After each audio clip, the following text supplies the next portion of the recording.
পুজো নয়, পুজো নয়, এই অভিশাপ।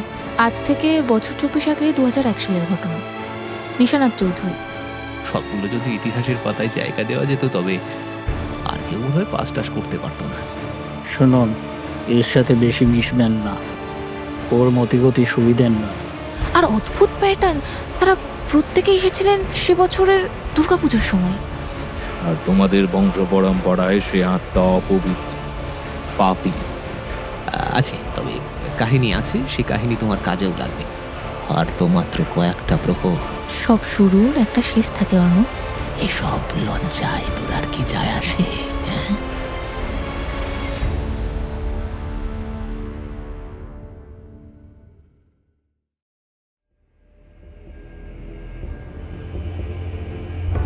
নমস্কার, আপনারা শুনছেন গপ্প জুজু। মল্লিকপুরের 250 বছরের পুরনো ঠাকুর দালান, যেখানে ছড়িয়ে আছে অলৌকিক অভিশাপ, গোপন নরবলি আর দেবীর ভয়ঙ্কর রূপ। গবেষণা করতে এসে ঐশী কি পারবে শতাব্দী প্রাচীন এই অন্ধকার শক্তির হাত থেকে মুক্তি পেতে, নাকি তাকেই হতে হবে শেষ বলির শিকার? আসুন শুনে নেওয়া যাক আমাদের আজকের নিবেদন, জয়ব্রত ব্যানার্জির লেখা শেষ আরাধনা।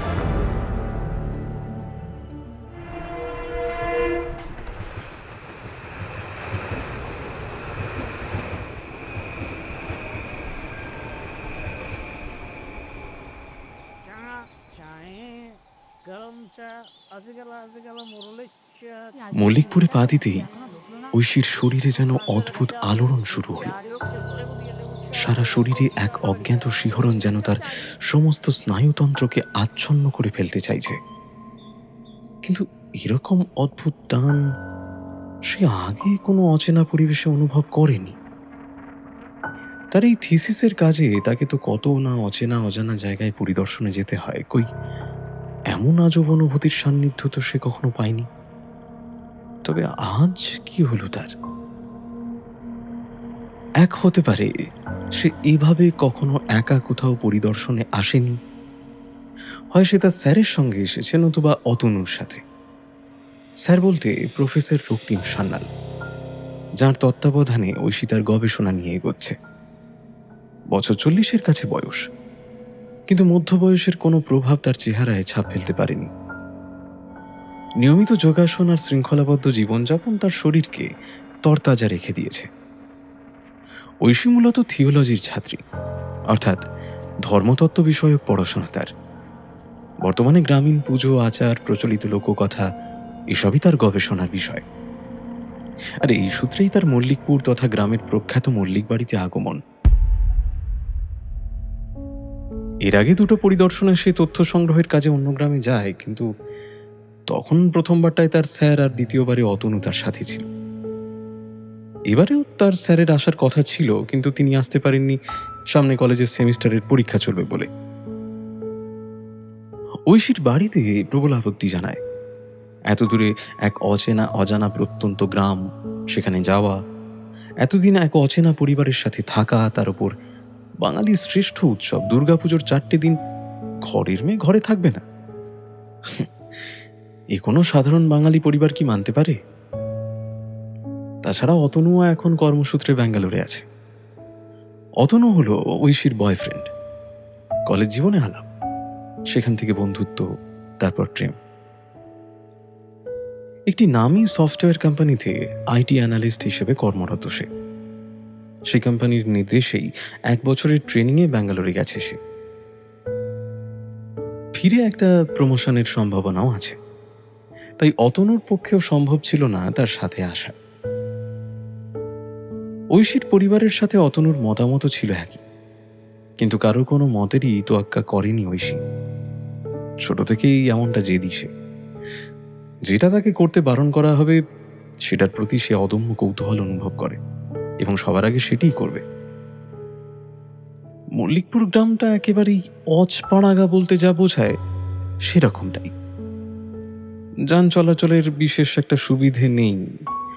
পাকা রাস্তা খানিক এসেছে, বিদ্যুতের তারও বসেছে, তবু তবু যেন এই শিউলির গন্ধ ভরা সকালে ও নিস্তব্ধ থমথমে ভাব গ্রাস করে আছে গ্রামটাকে। ঐশী স্যার বলেছিলেন গ্রামটা নাকি বছরের বাকি দিনগুলো ঘুমিয়ে থাকে, আর এই দেবীপক্ষের সূচনাকাল থেকে মল্লিক বাড়ির বোধনের মধ্যে দিয়েই যেন পুনরুজ্জীবিত হয়। মল্লিক বাড়ির নামেই এই গ্রামের নাম মল্লিকপুর। অষ্টাদশ শতকের মাঝামাঝি সময় দুর্দণ্ড প্রতাপ জমিদার রুদ্রনারায়ণ মল্লিকের হাত ধরে শুরু হয় মল্লিক বাড়ির দুর্গাপুজো। বর্তমানে বাড়ির মালিক অজয় মল্লিক। মূলত তারা ওভানেই এক প্রকার ঐশীর অতিথি হিসাবে গ্রামে পদার্পণ। মল্লিক বাড়ির পুজো যেন আজও অন্য যুগের। শুধু তাই নয়, এই বৃহত্তম গণতান্ত্রিক দেশে জমিদারি প্রথা বিলুপ্ত হলেও মল্লিক বাড়ি তথা অজয় মল্লিকের প্রভাব এই গ্রামে যথেষ্টই আছে। সেটা ঐশী বুঝতে পারে যখন সে স্থানীয় এক লোকের কাছে মল্লিক বাড়ির রাস্তা জানতে চাওয়ায় সে মল্লিক বাড়ির অতিথি শুনে তাকে যেভাবে খাতির করে রিকশায় বন্দোবস্ত করে নিজের সঙ্গে নিয়ে গন্তব্যে পৌঁছে দেয়, তারপর আর বুঝতে কোনো অসুবিধা হয় না। ঐশী এখানে এসে বুঝতে পারে তার মানিয়ে নিতে একটু অসুবিধা হবে। সে মানুষটা আদতে পুরোপুরি শহুরে, তবে এই থিসিসের দৌলতে বিভিন্ন জায়গায় ঘুরে ঘুরে তার কিছুটা অ্যাডজাস্ট করে নেওয়ার ক্ষমতাও তৈরি হয়ে গেছে। ঐশীর বয়স 28 বছর, তন্নি গড়ন, ফর্সা সুশ্রী মুখ, পরনে তার সাদা বেল স্লিভ টপ আর ব্ল্যাক জিন্স, চোখে ডার্ক ব্রাউন সানগ্লাস, কোমর অব্দি চুল আর চুলে হালকা ব্রাউন হাইলাইট করা, খানিকটা রেড ওয়াইনের মতো। কাঁধে মস্ত একটা ট্রাভেল ব্যাগ, তাতে এই ষষ্ঠী থেকে দশমীর জামা কাপড় থেকে প্রসাধন সব আছে।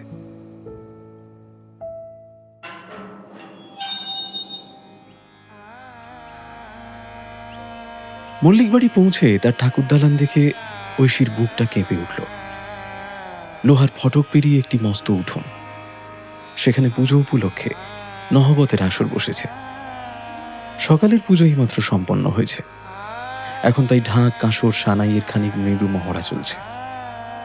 উঠোন পেরিয়ে ঠাকুর দালান, ঠাকুর দালানের আশেপাশে সার দিয়ে বিভিন্ন গাছগাছালির ব্রিগেড। ফলত ঠাকুর দালানের শরতের কাঁচা রোদ তার অবাধ প্রবেশে অপারগ। তার এই অংশটা চিরকালীন এক অনাদি প্রাচীন অন্ধকারে নিমজ্জিত। একদম শেষ প্রান্তে কালী পাথরের সিঁড়ি সোজা উঠে গেছে ঠাকুরের বেদির উদ্দেশ্যে। সেখানে মা দুর্গা তার 4 সন্তান নিয়ে অধিষ্ঠিত।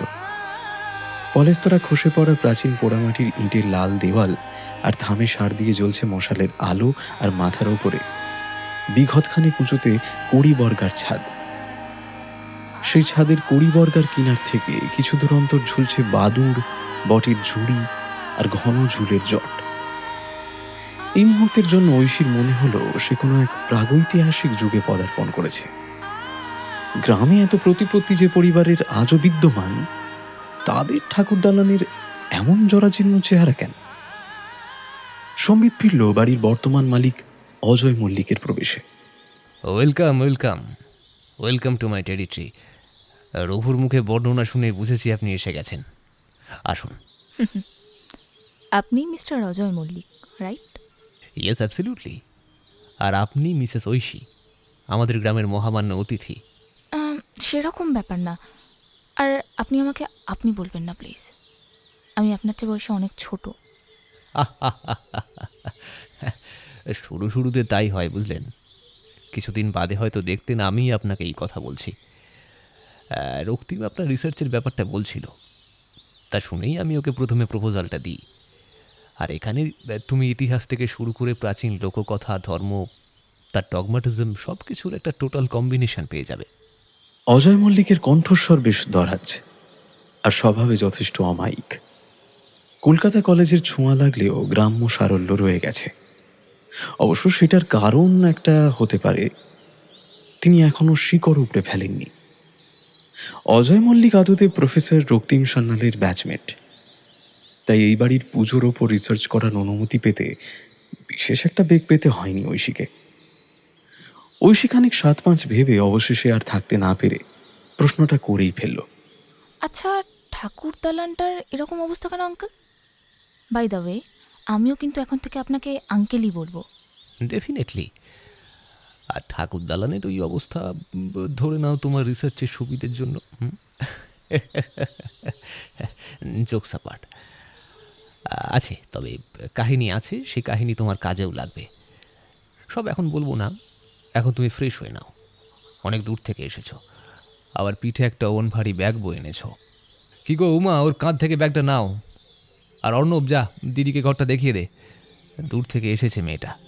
উমার উপস্থিতি দেখে ঐশী সহজেই আন্দাজ করে ইনি মিস্টার মল্লিকের সহধর্মিণী। কিন্তু অর্ণব ছেলেটির বয়স বা উপস্থিতি দেখে তো মনে হচ্ছে না যে সে এদের সন্তান। আর তাছাড়া স্যারের মুখে ঐশী যতটুকু অজয় মল্লিক সম্পর্কে শুনেছে, তাতে তিনি যে বয়সে বিয়ে করেছেন এমন প্রান্তিক কৈশোরে প্রবেশ করা সন্তান অসম্ভব। তবে এই ছেলেটির চেহারা ছিমছাম, খানিক ছাপোষা ছাপ, বয়স 18 কি 19 হবে। কাঁচা বয়সের সাধারণ ছেলে হলেও চোখের দৃষ্টি অসম্ভব তীক্ষ্ণ, শক্ত চোয়ালের গড়নে বেশ দৃঢ়তা। আরেকটি জিনিস ঐশী টের পেল, ছেলেটির চোখ তাকে খানিক অন্য নজরে দেখছে। তার মনে হলো বয়সের বিস্তর ফারাক আছে জেনেও তার দিদির বয়সী এক মেয়ের দিকে দৃষ্টিতে লুকোনো কিশোর সুলভ প্রেমের ঝিলিক দিয়ে যেভাবে বেপরোয়া তাকে নিরীক্ষণ করে চলেছে, তাতে খানিক সাহস আছে বটে এ ছেলের। ঐশীর সে দৃষ্টিতে খানিক অস্বস্তি হলেও একটা ভাইয়ের বয়সী এত ছোট ছেলে তাকে চেক আউট করছে, এটা ভেবে তার মন্দ লাগলো না। যদিও সে দৃষ্টির প্রত্যুত্তরে ঐশী খানিক অবজ্ঞা ভরা চটুল হাসি ফিরিয়ে দেয় তাকে। ঐশীর সাথে মিসেস মল্লিক আর অর্ণবের সাথে পরিচয় পর্ব সারলেন মিস্টার মল্লিক। অর্ণব এ বাড়ির আশ্রিত। তার বাবা একসময় মিস্টার মল্লিকের বাবার সেক্রেটারি ছিলেন। এক দুর্ঘটনায় তার বাবা মা মারা যায় বেশ কিছু বছর আগে। তাতে বাড়িতে হঠাৎই শর্ট সার্কিট হয়ে আগুন লেগে যায়। ছেলেটির বয়স তখন 7 বছর। সে কোনো মতে বেঁচে পালিয়ে আসে অজয় মল্লিকের বাবা প্রতাপ মল্লিকের কাছে। সমস্ত ঘটনা বিবৃত করে প্রতাপ মল্লিক তৎক্ষণাৎ ব্যবস্থাও নেন, কিন্তু তাদের বাঁচানো সম্ভব হয় না। সেই থেকে অর্ণব মল্লিক বাড়ির আশ্রিত। এই ঘটনার সময় অবশ্য মিস্টার অজয় মল্লিক কলকাতায় ছিলেন কোনো এক কর্মসূত্রে। তার 2 বছর পরে তিনি গ্রামে ফিরে আসেন। গ্রামেই তার শুভ পরিণয় সম্পন্ন হয়। মিসেস মল্লিক আর অর্ণবের সাথে তার নিজের থাকার ব্যবস্থা দেখে নেয় ঐশী। ব্যাগের জিনিসপত্র সব ঘরের যথাস্থানে রেখে ঘরের লাগোয়া বাথরুম থেকে ফ্রেশ হয়ে আসে। বাড়িতে ফোন করে সে জানায় সে নির্বিঘ্নে পৌঁছে গেছে। তারপর অতনুকে ভিডিও কল করে তার থাকার ঘর, ঘরের রাজকীয় জানলা, বনেদি বাড়ির ন্যায় সিলিং, জমিদার বাড়ির পালঙ্কের মতো সাজানো খাট বিছানা সবই দেখায়। এমনকি ঠাকুর দালানের গথিক দুর্গা টাইপ অ্যাম্বিয়েন্সের সাথে তার এই সাজানো গোছানো থাকার ঘরের কতখানি তফাৎ, সেসব কথাও বলতে থাকে। কথোপকথন চলাকালীন অবস্থায় হঠাৎই অতনুর দৃষ্টি অন্য কিছুকে আকর্ষণ করে বুঝতে পেরে সে পিছন ফিরে দেখে অর্ণব এসে জড়সড় হয়ে দোরগোড়ায় দাঁড়িয়ে। সে অতনুকে বলে, শোন না, okay, I will call you later. বলে ভিডিও কল ডিসকানেক্ট করে ঘুরে তাকায় ছেলেটির দিকে। কিছু বলবি? মা ঠাকুরুন জানতে চাইলেন যে আপনি জলখাবারে লুচি খাবেন কি না। ছেলেটির গলার স্বর যেন বাঁশির মতো, আর সর্বদা যেন একটা অপ্রস্তুত ভাব। হ্যাঁ, অসুবিধা নেই, তবে লুচি না করে ওই অল্প তেলে পরোটা করে দিলে বেশ ভালো হয়। ছেলেটি কথা না বাড়িয়ে ঘাড় নেড়ে চলে যায়। খানিক দূর গিয়ে আবার সে ফিরে আসে। তার প্রত্যাবর্তন দেখে ঐশী জিজ্ঞেস করে, কি হলো, ফিরে এলি? আর কিছু বলবি? ছেলেটি নীরবে মাথা নাড়ে। বল। অর্ণব খানিক ইতস্ততর পর 2 হাত গোঁজ করে একটু দম নিয়ে জানতে চায়, ভিডিও কলে দাদাটা তোমার বয়ফ্রেন্ড? ঐশীর মুখে খানিক অন্ধকার নেমে আসে। তার চোয়াল দৃঢ় করে সে ধীর স্বরে বলে, বয়স কত তোর? 19 দিদি। দিদি, আমার 28। তোর থেকে 9 বছরের বড় আমি। ছেলেটি তবু ঠ্যাটার মতো দাঁড়িয়ে থাকে। আচ্ছা নাছোড় ছেলে তো। আর কিছু? তুমি এখানে কেন এসেছো? তোর কি দরকার? এখানে থেকো না, চলে যাও। বলে আর কোনো উত্তরের অপেক্ষা না করে দ্রুত পায়ে চলে যায়। ঐশী খানিক ভুরু কুঁচকে অবাক দৃষ্টিতে তার চলে যাওয়ার পথের দিকে তাকিয়ে থাকে। তারপর মনে মনে হেসে বলে, যত সব উঠতে বয়সের পুরকি। ষষ্ঠীর সন্ধ্যায় পুজোর শেষে প্রসাদ বিতরণের পর ঐশী অজয় মল্লিকের সাথে খানিক বাক্যালাপ করছিল তাদের মস্ত বাগানে পায়চারি করতে করতে। শরতের শেষ দিক, শীত যেন জানান দিচ্ছে তার আগমনী বার্তার। উগ্র ছাতিম আর শিউলি ফুলের মিশ্রিত সুবাস সন্ধ্যা আর রাত্রির এই সন্ধিক্ষণকে মনোরম করে তুলেছে।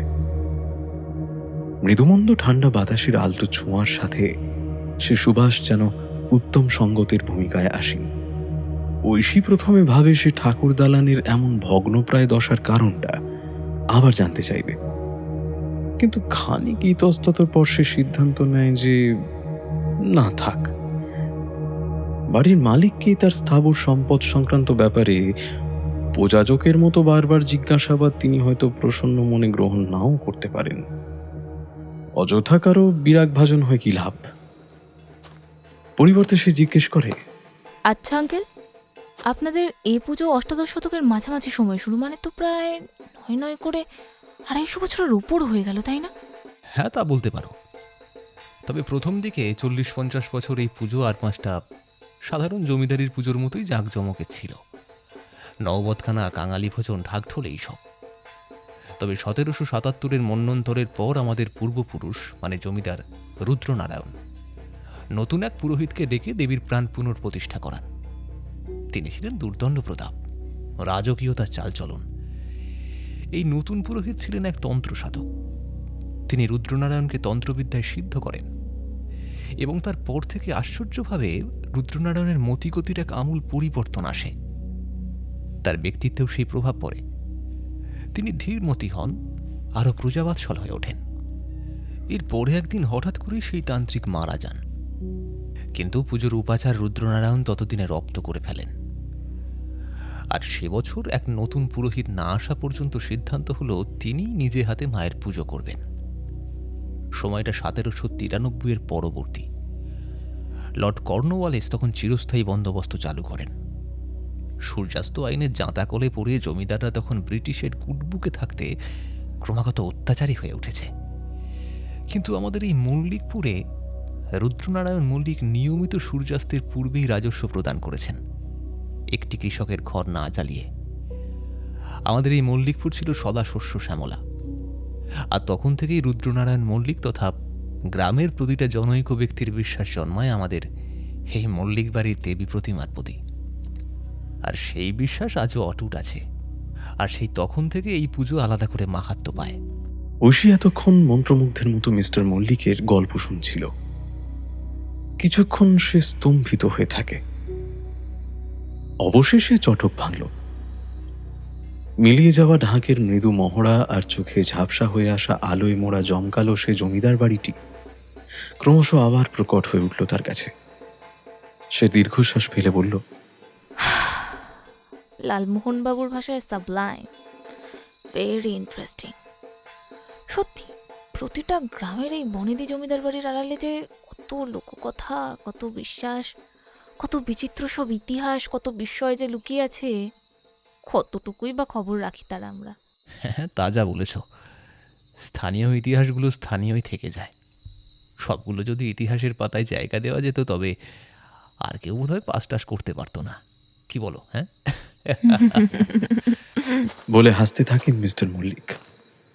ঐশীও সে হাসি রোলে যোগদান করল। মিস্টার মল্লিকের হাসি শুনলে তার শরীরে যে জমিদারি পরিবারের রক্ত বইছে তা বেশ বোঝা যায়। হাসির দমকে স্পষ্ট ছাপ ফেলে পড়তে পড়তে। খানিক বাদে ঐশী বলে, আচ্ছা একটা কথা, ওই এখানে আসার আগে জায়গাটা নিয়ে একটু পড়াশোনা করছিলাম, তো ওই কটা কেস স্টাডি আমার হাতে আসে। আমার এক পরিচিত ভবানী ভবনের সিআইডি ডিপার্টমেন্টে আছেন, ওই তার দৌলতেই আর কি। মিস্টার মল্লিক এক দৃষ্টে চেয়ে থাকেন ঐশীর দিকে। আজ থেকে বছর 24 আগে 2001 সালের ঘটনা। নিশানাথ চৌধুরী, হাওড়ার শালকিয়া নিবাসী, এখানে এক সরকারি জমি জরিপের কাজে আসেন। তারপর আর তার কোনো খোঁজ মেলে না। তার 12 বছর আগে এক বিদেশি পর্যটক, ওই কি যেন নাম, হিলারি ক্লিটন, পেশায় সম্ভবত ফটোগ্রাফার, এসেছিলেন ভারতের ট্র্যাডিশনাল ওরশিপিংয়ের ওপর একটা ডকুমেন্টারি করতে। তিনিও একইভাবে উধাও হয়ে যান। এভাবে প্রতি 12 বছর আগে যদি দেখা যায়, এই গ্রাম থেকে কোনো না কোনো বাইরের লোকের অন্তর্ধানের কেস ডায়েরি আছে। আর অদ্ভুত প্যাটার্ন, তারা প্রত্যেকে এসেছিলেন সে বছরের দুর্গাপুজোর সময়। শুধু লাস্ট 24 বছরের গ্যাপে কোনো নিরুদ্দেশের ঘটনা আর নেই। এ ব্যাপারে আপনি কি কিছু জানেন? মল্লিকের চোখ যেন এক লহমার প্রহরে দপ করে জ্বলে উঠে আবার সংযত হয়ে যায়। তিনি বলেন, এরকম ব্যাপার কই, আমি তো কিছু খেয়াল করিনি। আর পুজোর এই কটা দিন এসব না বললেই নয়। দেখো, বিগত 24 বছরে কিন্তু আর কোনো ঘটনা নেই তোমার পাওয়ার রিপোর্ট অনুযায়ী। তার মানে এটা তো স্পষ্ট যে যদি কোনো রহস্য থেকে থাকে তবে সেটার আর কোনো অস্তিত্ব নেই। আবার একটা অস্তিত্ববিহীন রহস্য নিয়ে মাথা ঘামিয়ে লাভ কি বলো? শেষ ঘটনা 2001, তারপরে 24টা বছর পার। আর ভাবনার কিছু কারণ আছে বলে তো আমার মনে হচ্ছে না। কিছু মনে করবেন না আঙ্কেল, আসলে আপনি গ্রামের গণ্যমান্য ব্যক্তি বলে কথা, তাই ভাবলাম যদি কিছু বলতে পারেন। মিস্টার মল্লিকের দৃষ্টি এবার ঐশীকে পার হয়ে খানিক দূরে আটকে গেল। ঐশীও তার দৃষ্টি রেখে ঘুরে তাকাতে দেখল বাগানে অর্ণব এসে সকলের মতোই স্থবির হয়ে দাঁড়িয়ে আছে। মিস্টার মল্লিক এবার গলা নামিয়ে ঐশীকে সতর্ক করে বললেন, আর শোনো, অর্ণবকে বেশি পাত্তা দেওয়ার দরকার নেই। সকালে তোমার প্রতিও দৃষ্টিটা বিশেষ একটা সুবিধে ছিল না। ঐশী খানিক সম্মতিসূচক মাথা নাড়ে। বেশ খানিক গভীর রাত অবধি অতনুর সাথে কথা বলে ঐশী। শেষে বাইরের ঘুটঘুটে অন্ধকার আর ঘরের মৃদু নাইট ল্যাম্পের আলোর সংমিশ্রণ তাকে জানান দেয় রাত গভীর হল। ঘড়ির ডায়ালে দেখল সময় রাত 1টা। গ্রামের রাত 1টা মানে আতঙ্ক ঘন রাত। এমনই একটা ব্যাপার ঐশী জানে। এখনো তার কিছু কাজ বাকি আছে। Good night. তাই অতনুকে গুড নাইট কিস দিয়ে ফোন রেখে আজকে সারাদিনে অজয় মল্লিকের থেকে যে তথ্যগুলো সংগ্রহ করা গেছে সেগুলো নোট করতে বসে সে। কাল থেকে গোটা গ্রাম ঢলে পড়বে নাকি ঠাকুর দালানে। নিত্য আনাগোনা শুরু হবে গ্রামের সকল মানুষের। তখন তাদের মুখে মুখে ফেরা কিছু কাহিনী নিশ্চয়ই সে পাবে। নোট শেষে ক্যামেরাবন্দি করা ছবিগুলো ক্যামেরার চিপ থেকে ল্যাপটপের হার্ড ড্রাইভে তুলে নেয় সে। এবার ঘুমোতে হবে। কাল সকাল সকাল আবার পুজো আছে, তাড়াতাড়ি যেতে হবে ঠাকুর দালানে। অন্ধকার ঘর ছাড়া ঘুম আসে না ঐশীর। তাই ল্যাপটপ শাটডাউন করে নাইট ল্যাম্পটা নিভিয়ে দিতে সুইচ বোর্ডের দিকে এগিয়ে যায় সে। লাইট নিভিয়ে বিছানার কাছে আসতে জানলার দিকে চোখ যায় তার। আর তাতেই সে আতঙ্কে কেঁপে ওঠে। চিৎকার করতে চেষ্টা করে, কিন্তু গলা যেন ধরে যায়। কোনো আওয়াজই বেরোয় না তার। জানলার ঘুটঘুটে অন্ধকারের মধ্যে যে মৃদু আলোর সংকেতটুকু ছিল তাতে রীতিমতো প্রতিযোগিতা দিয়ে যেন আরো একটি অন্ধকার খানিকটা স্থান দখল করে আছে। আর সেটির মৃদু নড়াচড়া তার প্রাণ স্পন্দনের আভাস দিচ্ছে। ঐশী কোনো মতে সুইচ বোর্ডের আলোটা জ্বালে। আলো জ্বালতে দেখে অর্ণব। ঐশীর আতঙ্ক খানিক কমে। সে কাঁপা গলায় জিজ্ঞেস করে, তুই তুই এখানে কি করছিস? কি করে এলি এ ঘরে? কোনটা আগে বলবো দিদি? কেন এলাম না কি কি কি করে এলাম? মশকরা হচ্ছে। তুই এ ঘরে কি করছিস? এই জানলার দুটো শিক খোলা যায়, ওই দুটো শিক সরিয়ে এসেছি। ঐশী তাকিয়ে দেখল জানলা বরাবর দুটো শিক খুলে নিচে রাখা আছে। অর্ণব বলে চলে। আর এসেছি অনেকক্ষণ। তুমিও সকালে ভিডিও কলে দাদাটার সাথে বোধহয় কথা কইছিলে, তারপর খানিক কাজ করলে, তাই আর ডিস্টার্ব করিনি। আর তুমিও ওই ছোট আলোটা জ্বলছিল তো, তাই তখন খেয়াল করনি। আমি এখানেই অপেক্ষা করছিলাম তোমার কাজ শেষের। কেন এসেছিস তুই? অর্ণব ধমক খাবার পরে কাচুমাচু ভাবে চোখ টোক মুছে ধরা গলায় বলে, তুমি তুমি কাল সকাল হলি এখান থেকে চলে যাও না দিদি, আমি তোমার পায়ে ধরছি গো, আমি তোমার পায়ে ধরছি। ঐশী অর্ণবের সারল্য মাখা চোখে জল দেখে নিজেকে একটু সংযত করে গম্ভীর গলায় বলে, কেন যাব শুনি? তোর কথায়? না, এ পুজো নয়, পুজো নয়, এই অভিশাপ। তুমি চলে যাও দিদি, তুমি চলে যাও। এটা তো কোনো কারণ হলো না। কারণটা বল, তাহলে ভেবে দেখতে পারি। ছেলেটি চোখ মুছে নাক টাক টেনে নিজেকে শান্ত করে বলে, আমি এখন আসি। হ্যাঁ, জানলাটা দিয়ে দিও, নয়তো নয়তো যে কেউ ঢুকে পড়বে। তোর মতো? আমি আমি যে কেউ নই, আসছি। বলে জানলা টপকে যাওয়ার সময় ফিরে তাকিয়ে জিজ্ঞেস করে, ওই ওই দাদাটা তোমার বয়ফ্রেন্ড, তাই না? আবার পাকামি? তুই গেলি? অর্ণব আর কথা না বাড়িয়ে চলে যায়। ঐশী খানিক হাসে ছেলেটির কিশোর সুলভ আচরণে। ছেলেটিকে এমনিতে মন্দ লাগে না ঐশীর, বেশ একটা সারল্য আছে এবং সেটা পিওর। তবে ছেলেটির বারবার এইখান থেকে চলে যাওয়ার সতর্কবাণী ঐশীকে এবার একটু ভাবায়।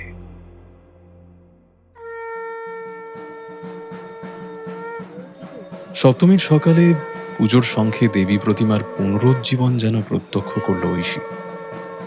দূরে কোনো এক ঘর থেকে চণ্ডীপাঠের মৃদু বেতার সংকেত ভেসে আসছে। আজ যেন দেবী দুর্গার চোখ অদ্ভুত রকমের তীব্র তীক্ষ্ণ লাগে তার। দেবী প্রতিমা যেন জীবন্ত, আর তাঁর আবির্ভাবে যেন প্রচ্ছন্ন সংহার প্রবণতা খানিক অনুভব করতে পারে সে। অর্ণবের রাতের বলা কথাগুলো তার মনে আপেক্ষিক দোলাচলের সৃষ্টি করলেও সকালে ঘুম ভেঙে সে যখন স্নান সেরে নতুন পোশাকে এক বনেদি পুজোর সাক্ষী থাকার অভিপ্রায়ে ঠাকুর দালানে পদার্পণ করে, তখন তার মনে কোনরূপ পূজা আচার সংক্রান্ত সংশয় ছিল না।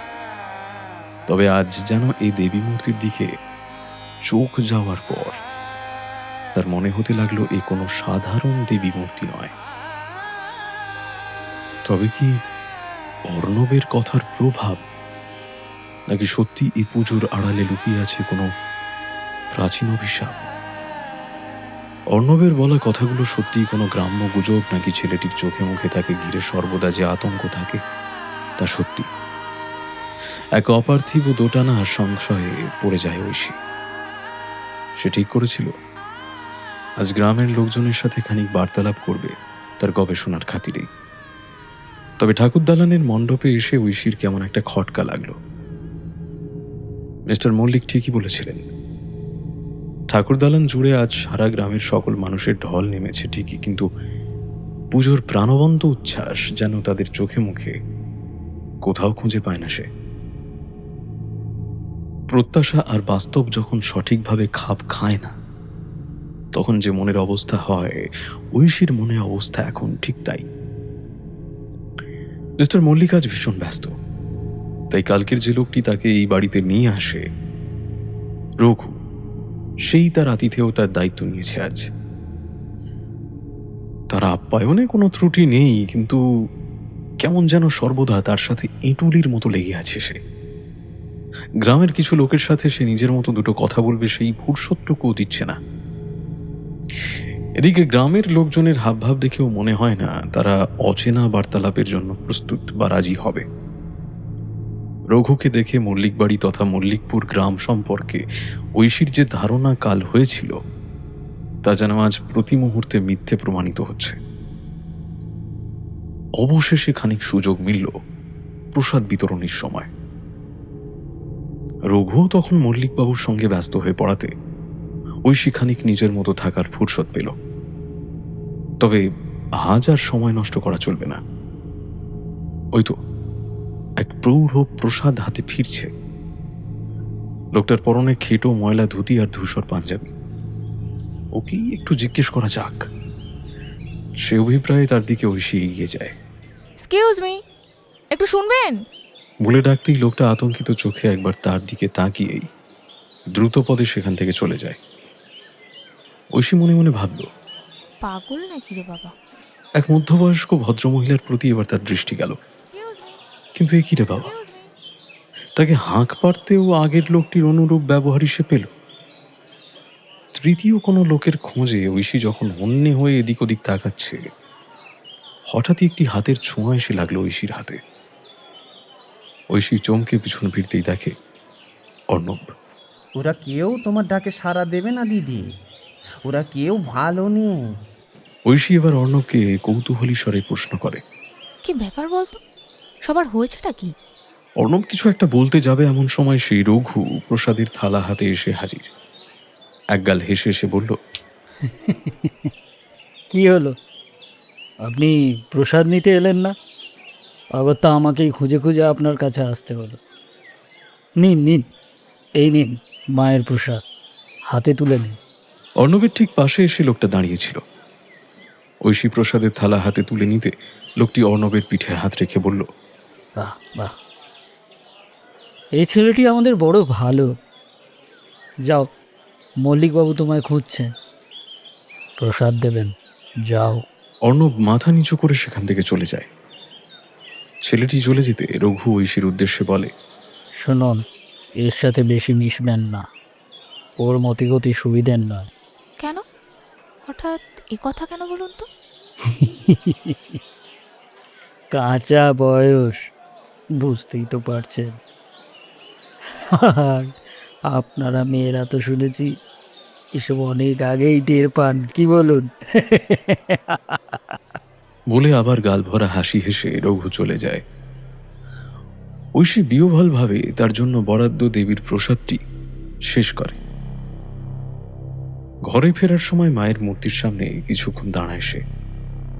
করজোড়ে খানিক প্রণাম করে আবারও একদৃষ্টে চেয়ে থাকে দুর্গা প্রতিমার দিকে। দুর্গা প্রতিমা কিন্তু তবুও যেন নিছক সাধারণ দুর্গা প্রতিমা নয়, খানিক অনুরূপ এ প্রতিমা। কেমন যেন একটা মনে হচ্ছে তার। কাল এই গ্রামে পা দিতেই যে টান, যে শিহরণ অনুভব করেছিল সে, আজ যেন তা আরো বেশি করে অনুভূত হচ্ছে। কি আছে এই গ্রামে, কি জাদু এই ঠাকুর দালানের, কি বা রহস্য লুকিয়ে আছে এই পুজোর মধ্যে? অর্ণব কি বলতে চাইছে তাকে, যা সে বারবার বলতে চেয়েও বলতে পারছে না? এই সব ৭-৫ ভাবতে ভাবতে সম্মোহিত অবস্থায় দাঁড়িয়েছিল ঐশী। হঠাৎই হাতের তালুতে আবার এক হাতের স্পর্শে শিহরণ খেলে যায় তার। চমকে ফিরতেই সে দেখে অর্ণব দ্রুত পায়ে চলে যায় উঠোনের নহবতের আসরের দিকে। হাতের দিকে সম্বিত যেতেই তার দৃষ্টিগোচর হয় এক কাগজের টুকরোর, যাতে লেখা আছে, দুপুরে ঠাকুর দালানের বাগানে এসো। ঠাকুর দালান সংলগ্ন বাগানকে বাগান কম জঙ্গল বলা বেশি শ্রেয়। ঘন গাছগাছালির ভিড় ঠেসাঠেসি করে যেন আলো আঁধারির এক অদ্ভুত মায়া মমতায় ঘিরে রেখেছে ঠাকুর দালানটাকে। অর্ণবের ডাক ঐশী উপেক্ষা করতে পারে না আর, তাই তার প্রতি ঐশীর এই গোপন অভিসারের তাগিদেই ঐশীর বাগানে আসা। তার মনে এখনো সংশয় বেশ ভালোই ঘনীভূত হয়েছে। হাজার প্রশ্ন ঘুরপাক খাচ্ছে তার মাথাতে। সেসব প্রশ্ন নিয়ে এখন হন্যে হয়ে সে অর্ণবকে খুঁজছে। হঠাৎই ঐশী অনুভব করে তার হাত ধরে কে যেন একটা হ্যাঁচকা টান মারে, আর ঐশী সেই টানের টাল সামলাতে না পেরে সোজা গিয়ে পড়ে অর্ণবের বুকের ওপর। অর্ণব আর ঐশীর মুখ একে অপরের বেশ নিকটে। দুজনে দুজনের নিঃশ্বাসের গরম বাতাস বেশ প্রকটতার সাথেই অনুভব করতে পারে। বেশ কিছুক্ষণ এইভাবেই একে অপরের প্রতি দৃষ্টি বিনিময় করে। খানিক বাদে ঐশী নিজেকে সামলে অর্ণবের বুকে হাত রেখে সেই হাতের ভরে নিজেকে সোজা করে দাঁড়ায়। তারপর অর্ণবের উদ্দেশ্যে বলে, বল কি বলবি, ডাকলি কেন? তোমাকে কেউ আসতে দেখেনি তো? না, সবাই দুপুরে পাওয়ার ন্যাপ নিচ্ছে, কেউ টের পায়নি। Power nap? উফ, দিবা নিদ্রা, গোদা বাংলায় ভাত ঘুম, ওসব ছাড়, তুই কি বলতে ডাকলি সেটা বল। ও, ভাত ঘুম। এটা পুজোর বাড়ি, এখন কোনো না কোনো ব্যস্ততা লেগেই আছে। আর তাছাড়া তোমার ওপর সতর্ক চোখ সব সময় লেগে আছে, জানবে। কিন্তু কেন? আমি এতটা গুরুত্বপূর্ণ কিভাবে হলাম? এসেছি তো আমি আমার গবেষণার কাছে, দরকার তো আমার, এদের আমাকে তো কোনো দরকার নেই। এবার তুমি আমায় হাসালে দিদি। তোমায় এদের দরকার আরও বেশি, বিশেষ করে মল্লিক বাবুর। হ্যাঁ তো কেন? দেখ, অনেক ভনিতা হয়ে গেছে, এবার ছিপিটা খোলতো। এই এসো আমার সাথে। ঐশীকে নিয়ে অর্ণব বাগানটার আরো গভীরে যায়। গাছের পাতায় রোদের ঝিলিক মাঝে মাঝে ঐশীর চোখ ধাঁধিয়ে দেয়। মাঝে তার এক আধবার মনে হয়, এ ছেলের কোনো বদ উদ্দেশ্য নেই তো? কিন্তু ওর মুখের সারল্য ঐশীর সে ভাবনাকে পুরোপুরি নস্যাৎ করে দেয়। এখানের সবকিছুই যেন কেমন। আপাতত ভাবে দেখলে সাধারণ আর 5টা গ্রামের মতোই, কিন্তু ভালো করে দেখলে বেশ সন্দেহ জাগে। গোটা মল্লিক বাড়িটা অত সুন্দর গোছানো, কিন্তু ঠাকুর দালান একেবারে জরাজীর্ণ।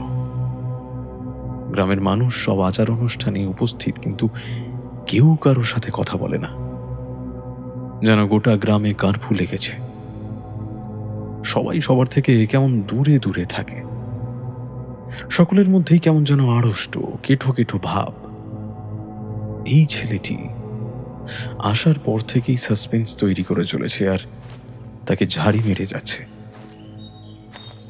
খানিক দূরে এসে অর্ণব বলল, কাল তুমি মল্লিক বাবুকে কি জিজ্ঞেস করছিলে গো তখন, যখন আমি এলাম? তোকে সব জানতে হবে, তাই না? অর্ণবের চোয়াল দৃঢ় হয়ে আসে। সে স্থির দৃষ্টিতে বলে, হ্যাঁ হবে, বলো। ঐশী অর্ণবের এহেন ব্যবহারে খানিক চমকে বলে ফেলে, একটা ওই কেসটাটির ব্যাপার, 24 বছর আগের একটা অন্তর্ধানের কেস, আর তাছাড়াও 12 বছর আগের অন্তর অন্তর এরকম সেম বাইরের লোকের উধাও হওয়ার কেস আর কি। অর্ণব একই রকম স্থির তীব্র দৃষ্টি নিক্ষেপ করে বলে, তারা কেউ উদাও হয়নি, তাদের মেরে ফেলা হয়েছে। মানে? মানে মানে খুন, বলি, নরবলি প্রতি 12 বছর অন্তর হয়। মল্লিক বাড়ির বিশ্বাস এতে তাদের শক্তি সঞ্চার হয় আর তাদের আধিপত্য কায়েম থাকে। কি বলছিস কি এসব? এই 21st সেঞ্চুরিতে মিস্টার মল্লিকের মতো শিক্ষিত একজন নরবলিতে বিশ্বাস করেন? কারণ আছে। যদি তোর কথাই ঠিক ধরে নি, তবে 2001-এর পর আর কোনো কেস নেই কেন? কারণ আমি জীবিত। আমি এ গ্রামের নই, আমার পরিবার খানাকুল থেকে আসে মল্লিক বাড়ির এই কাগজে দেওয়া সেক্রেটারির চাকরির আশায়। বাবা এসে মল্লিক বাবুর বাবা প্রতাপ বাবুর সাথে দেখা করে। প্রতাপ বাবু বাবাকে একটা ঘরের ব্যবস্থাও করে দেন কাছে। এ বাড়িতে রাখলেন না কেন? আমরা বাঘ দিই তাই। প্রতাপ বাবু এসব খুব মানতেন, মল্লিক বাবুও মানেন, কিন্তু আমাকে রেখেছেন অন্য একটা কারণে। কি কারণ? আসলে ওই বিজ্ঞাপন ছিল একটা ফাঁদ। প্রতাপ বাবুর দরকার ছিল আমাকে। নরবলির নিয়ম কানুন আছে অনেক, সে লোক গ্রামের হলে হবে না, বাইরের লোক হতে হবে। তারপর অনেক গণনার মাধ্যমেই সে লোক দেবীর মায়ের পুজোর উৎসর্গের উপযুক্ত কিনা দেখা হয়, তবে হয় নরবলি। এই আপনাকে এরা অনেক আগে নির্বাচন করে ফেলেছিলেন এই গোপন গণনায়, তারপর প্ল্যান করে আনা হয় আপনাকে। ঐশীর মনে হয় সে যেন টাইম ট্রাভেল করে 18 শতকে পৌঁছে গেছে। এই ছেলে যা বলছে তা সত্য নাকি প্রলাপ? আমার বাবা যখন বুঝতে পারলো যে এরা আমায় বলি দেবে, এখানে আমায় নিয়ে পালাতে পালাতে এক গুপ্ত কুঠুরিতে আমায় নিয়ে লুকিয়ে যায়। 7 বছরের ছোট আমি তখন ভয়ে থরথর করে কাঁপছি। আর কিছুক্ষণ বলির সময় পেরোলেই ব্যাস, সময় পেরিয়েও গেল, আমি বেঁচেও গেলাম। ওই গুপ্ত কুটুরিতে শুকনো রক্তের দাগ দেখেছিলাম দেওয়াল জুড়ে, বোধহয় এভাবেই বলির হিসেব রাখা হয়। আজ ছিল একটা গোটা কঙ্কাল, তবে খানিক বিছান, আর সারা দেওয়াল জুড়ে খোদাই করে রাখা মন্তর। তারপর তারপর আর কি, আমাকে আর মাকে নিয়ে বাবা পালাতে গিয়ে ধরা পড়ে যায়।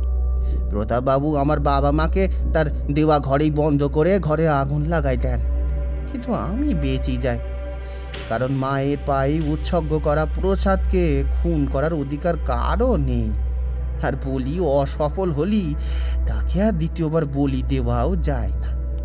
সেই থেকেই আমি এ বাড়িতে। আমাকে এরা দেবী মাকে উৎসর্গ করাতে আর বাগদি বলি গণ্য করেন না। তবে যাতে আমি মা বাবার মৃত্যুর প্রতিশোধ নিতে চেষ্টা না করি, তাই আমার নজরবন্দি করে রেখেছেন। আমি এই বাড়ির আশ্রিত নই দিদি, আমি বন্দি। 12 বছর আগের ঘটনাও থাকতো দিদি, আমি বেঁচে আছি তাই নেই। 12 বছর কেন? আমি যতটুকু শুনেছি 12 বছরে এক যুগ, আর একটা নরবলি এনাদের ক্ষমতায় আধিপত্যে সমৃদ্ধ করে রাখে, যার মেয়াদে এক যুগ। তারপর থেকেই একটু একটু করে প্রতিপত্তি হ্রাস পাবে। তাই কি ঠাকুর দালানের ওই অবস্থা? মাঝে 24টা বছরের পার্থক্যে? তাই তো মনে হয়। অবক্ষয়টা হয়তো ঠাকুর দালান দিয়ে শুরু হয়েছে।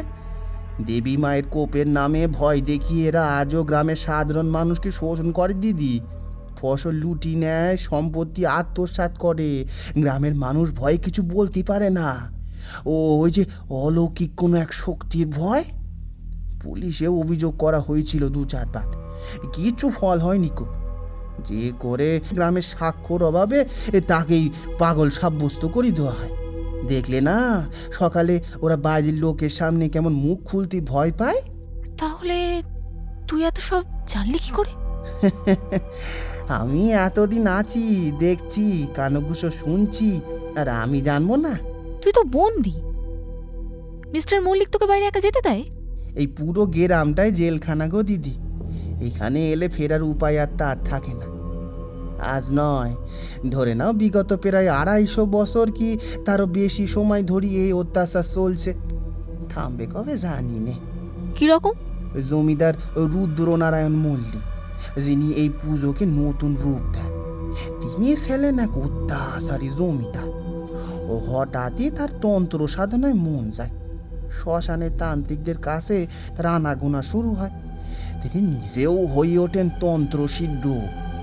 তারপরে একদিন এ বাড়ির কুলপুরোহিত আর তার সহায়ক তন্ত্রধারককে সরিয়ে ওই যে তান্ত্রিকের দীক্ষায় উনি দীক্ষিত হন। তাকে নিয়ে এসে পুরোহিতের আসনে বসান, আর নিজে হন তন্ত্রধারক। আগের পুরোহিত আর তন্ত্রধারকের কোনো খোঁজই মেলে না। এই তান্ত্রিক পুরোহিত হওয়ার পর থেকেই রুদ্রনারায়ণ মল্লিকের ব্যক্তিত্বে পরিবর্তন আসে। তিনি হঠাৎই ভীষণ শান্ত, নিরীহ, নির্লিপ্ত স্বভাবের হয়ে যান। গ্রামের মানুষ এই পরিবর্তনে হতবাক হলেও এটা ভেবে তারা খুশি হয় যে অত্যাচারীর হাত থেকে মুক্ত হওয়া গেল। কিন্তু তাদের এ সুখ বেশি দিন সইল নে। রুদ্রনারায়ণ একদিন সে তান্ত্রিককেই মায়ের বলি হিসেবে উৎসর্গ করে। তারপর এক তন্ত্রধারককে নিয়ে এসে নিজেই পুরোহিতের আসন দখল করে বসলেন। আর সেই থেকেই গ্রামের মানুষের মধ্যে দেবী মায়ের সংহারী রূপ নিয়ে নানাবিধ ভয় ঢুকিয়ে তাদের শোষণ করতে থাকলেন, যে শোষণ আজও বিদ্যমান। আর তাতেই মল্লিক বাড়ির এই প্রতিপত্তি। কত মানুষের চোখের জল গিরে আসে এই পুজোয়, তুমি জানো না দিদি? আজও মল্লিক বাড়ির পুজোর সর্বা মল্লিক বাড়ির কর্তারাই। এই যে পুরোহিত দেখছো, এ তো ঝুলন সাজানোর জন্য গো। আসল সর্বময় কর্তা তো অজয় মল্লিক। সন্ধি পুজো দেখলেই বুঝবে। সন্ধি পুজোতেই তো বলি হয়। ওই যে রঘু, ও হচ্ছে ঘাতক। প্রতাপবাবুর আমল থেকে আসে, আগে কষাই ছিল, আর সাথে ভাড়াটে খুনি। এই পুজো অভিশপ্ত দিদি, এ পুজো অভিশপ্ত। ঐশীর চোখ যেন এক উঁচু পাহাড়।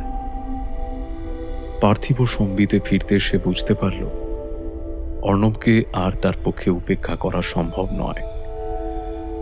অর্ণবের কথার মধ্যে মিথ্যাচার নেই, তা তার চোখের আতঙ্ক আর দৃঢ়তার সংমিশ্রণ দেখলেই বোঝা যায়। তাছাড়াও গ্রামের মানুষের সম্মোহিত চলাচলও অর্ণবের বলা কথাকে যথেষ্টই জাস্টিফাই করছে। কিন্তু সবকিছুর পরেও আরও একটি বিশেষ কারণ আছে। সে কারণে অর্ণবের কথাগুলো সত্যি মনে হয় ঐশীর। ছোটবেলায় তার ঠাকুমার বলা এক জমিদার বাড়ির অভিশপ্ত পুজোর কাহিনী, সে কাহিনী যেন হুবহু মিলে যায় অর্ণবের বলা কথাগুলোর সাথে। তবে তার ঠাকুমার কাহিনীর গভীরতা ছিল আরো বেশি। কাল অজয়বাবুর বলা গল্পটাও তাকে ঠাকুমার কাহিনীটা মনে করায়নি, কিন্তু আজ অর্ণবের কথা মনে করিয়ে দিল। কিছুক্ষণ চুপ থেকে ঐশী বলল, তুই কি চাস আমি চলে যাই এখান থেকে? হ্যাঁ দিদি, তুমি চলে যাও, ওরা তোমাকে মেরে ফেলবে। আর গ্রামের অভিশাপের কি হবে? আর আজ আজ আমি যদি বেঁচেও যাই, আরও 12 বছর পরে এদের প্রতিপত্তি আরও নিম্নগামী হবে। কিন্তু যা শক্তি এত বছর ধরে পরিবারটা সঞ্চয় করেছে, তার অবদমন কি 36 বছরে সম্ভব? এ গ্রামের অভিশাপ কোনো দিনই দূর হবে না গো। তুই সংস্কৃত করতে পারিস, বা ওই প্রাচীন কোনো লিপি ধর্ম সংক্রান্ত? এরা আমাকে লেখাপড়া করাবে তোমার মনে হয়? বাপ যতটুক শিখি পড়েছিল ওইটুকু বিদ্যেই আমার আছে। আমি পারি। তুই যে গুপ্তকুঠুরির দেওয়ালের গায়ে লেখা মন্ত্রের কথা বলছিস, তার পাঠোদ্ধার করার ক্ষমতা হয়তো আমার আছে। হয়তো সে মন্ত্রেই আছে অভিশাপের মুক্তি। হয়তো আমিই পারি। আমাকে চলে যেতে বলিস না অনু, এর শেষ না দেখে আমি তো যাব না। তুমি পারবে? জানি না, হয়তো। তবে চেষ্টা না করলে 12 বছর অন্তত এই মৃত্যু মিছিল চলতেই থাকবে। সবসময় সকলকে এভাবে বাঁচানোর সুযোগ তুই পাবি না। আচ্ছা, ওই গুপ্তকুঠুরিতে আমায় নিয়ে যেতে পারিস? আমি জায়গাটা চিনি, সুযোগে বের করতে হবে। বের কর, বের কর, আজ রাতের মধ্যেই। হাতে সময় নেই একেবারেই। অর্ণব নীরবে মাথা নাড়ে। ঐশী খানিক তাকিয়ে থাকে অর্ণবের দিকে, তারপর বলে, তুই আমায় যে বাঁচাতে চাইছিস, এতে তোর কোনো ক্ষতি হবে না? অর্ণব হেঁট করা মাথা নেড়ে হ্যাঁ বলে। তারপর অস্ফুট স্বরে বলে, মেরে ফেলতে পারবে না। দেবী মায়ের প্রতি উৎসর্গ করা আমার প্রাণ। ওনাদের বিশ্বাস অনুযায়ী এ প্রাণে ওনাদের অধিকার নেই। তবে চাবুক মারবে, খেতে দেবে না, অযথা খাটাবে, সিগারেটের ছ্যাঁকা দেবে, আরও কত কি অত্যাচার করবে। সব জেনেও তুই আমাকে বাঁচাতে চাইছিস? অর্ণব আবারও ইতিবাচক মাথা নাড়ে। কেন? ও তুমি বুঝবে না, তোমার চোখ দুটো না খুব সুন্দর। আর এত কিছুর পরেও তো তুমিও কখনো আমার নামে অভিযোগ করে আমাকে বিপদে ফেলোনি। শাসন করিস, বকিস, কিন্তু আবারও প্রশ্রয়ও দিয়েছ।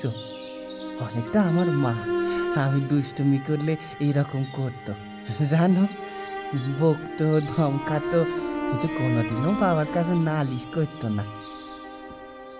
মায়ের পর এতটা ভালো আর কেউ বাসেনি গো আমায়। আমি থাকতে তোমার কোনো ক্ষতি হতে দেবো না গো দিদি, তুমি দেখে নিও, আমি কোনো ক্ষতি হতে দেবো না। অর্ণবের চোখে মুখে অসম্ভব দৃঢ়তা। এই প্রান্তিক কৈশোরে এসে দাঁড়ানো ছেলেটি যেন জীবনের অভিজ্ঞতার ভারে ধীরে ধীরে পুরুষ হয়ে উঠছে। আর আজ সে যেন ঐশীর রক্ষা কবচের অঙ্গীকারবদ্ধ হতে চায়। এত কচি মুখে এমন অপার পৌরুষত্ব ঐশী অনেক পূর্ণবয়স্কের মধ্যেও খুঁজে পায়নি। ঐশী এবার উপলব্ধি করে সেও খানিক দুর্বল হয়ে পড়ছে অর্ণবের প্রতি। সে ধীর পায়ে অর্ণবের আরো কাছে আসে। অর্ণব এবার মুখ তুলে ঐশীর দিকে যায়। দুজনের চোখের তারা দুজনের প্রতি দৃষ্টি নিক্ষেপ করে। বাতাসে শরতের সুবাস আর মৃদুমন্দ হাওয়ায় তিরতির করে কাঁপা গাছের পাতায় বিকেলের পড়ন্ত রোদ লুকোচুরি খেলছে। দুপুর আর বিকেলের সন্ধিক্ষণ এসে উপস্থিত। ওরা খেয়ালই করেন কথা বলতে বলতে। অর্ণবের কাঁধে ঐশী তার হাত রাখে। অর্ণব দু চোখ বোজে, তারপর একটা লম্বা শ্বাস টানে। ঐশী অর্ণবের শরীরের আরো কাছে আসে। এবার অর্ণব সাড়া দেয়, সেও খানিক কাছে আসে। এবার তারা সদিচ্ছাতেই একে অপরের নিঃশ্বাসের উষ্ণতা অনুভব করতে থাকে। অর্ণব আরো খানিক তার মুখটা ঐশীর দিকে এগোতে ঐশী বলে, অর্ণব, ওই ভিডিও কলে দাদাটা আমার বয়ফ্রেন্ড। সামনের বছর আমাদের বিয়ে হবে অতনু ব্যাঙ্গালোর থেকে ফিরলে। অতনু ওই দাদাটার নাম। বারবার জিজ্ঞেস করছিলি না, কাল থেকে বলে দিলাম।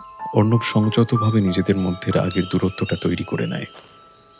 তার চোখের কোলে যে জল জমেছে তাতে বিকেলের পড়ন্ত রোদের আভ্যন্তরীণ পূর্ণ প্রতিফলন চিকচিক করছে। সে চোখ নামিয়ে বলে, বিকেল হতে চললো, তাড়াতাড়ি ফিরে যাও, নয়তো ঠাকুর দালানে এবার সবাই এসে যাবে আর তোমায় না দেখলে সন্দেহ করবে। আমি একটু পরে যাব, যাতে কেউ কিছু বুঝতে না পারে। রাতে অতনুর সাথে বেশিক্ষণ কথা বলতে পারে না ঐশী। কাল অষ্টমী, আর তারপরই আসবে অষ্টমী আর নবমীর সেই সন্ধিক্ষণ, সন্ধি পুজোর সময়। ঐশী দেখেছে পঞ্জিকা মতে সে সময় মধ্যরাত, বলির মুহূর্ত। যা করার তার আগেই করতে হবে। আজ রাতটুকুই হাতে আছে। খানিক বাদে অর্ণব তার ঘরে আসবে কাল রাতের মতোই জানলার পথে। একবার সে ভাবে সে অতনুকে সব কথা জানাবে, তারপর ভাবে না থাক, ছেলেটা এমনিতেই এত দূরে আছে, তাকে আর অযথা চিন্তায় ফেলে লাভ নেই। অতনু অবশ্য খানিক আন্দাজ করেছিল তার কিছু একটা সমস্যা হয়েছে। শরীর খারাপের দোহাই দিয়ে সে আন্দাজকে নস্যাৎ করে ঐশী। যে অন্ধকার ঘর এতদিন তার ঘুমানোর উপযুক্ত ছিল, আজ সেই অন্ধকার ঘরটাই যেন তার বুক চেপে ধরে তার দম বন্ধ করতে চাইছে। অগত্যা নাইট ল্যাম্পের আলোর সাহারা নেয় সে, কিন্তু তাতেও তার অস্বস্তিতে বিন্দুমাত্র ভাটা পড়ে না। কখন আসবে অর্ণব? অপেক্ষায় ইতস্তত পায়চারি করতে থাকে ঐশী। অবশেষে এই প্রতিকূল পরিস্থিতির থেকে মুক্তির উপায় পেতে সে ঘরের বাইরে আসে। তার ঘর জমিদার বাড়িটির তৎকালীন বারমহল নামে পরিচিত অংশে, মাঝে শান বাঁধানো প্রশস্ত অংশ। আর তা পেরোলেই যে ঘরগুলো আছে সেখানে মল্লিক বাড়ির স্থায়ী বাসিন্দাদের বসবাস। ঐশী সেই শান বাঁধানো অংশটি পেরিয়ে সেই ঘরগুলোর কাছে আসতেই একটি ঘর থেকে আসা ফিসফিসানির শব্দ তার কর্ণগোচর হল। সামনের যে ঘর থেকে মৃদু আলোর অলস রেখা জমাট গ্রাম্য অন্ধকারকে কাটার সামান্য চেষ্টা করছে, সে ঘর থেকেই আসছে শব্দটা। ঐশী পা টিপে টিপে সে ঘরের দিকে এগিয়ে গেল।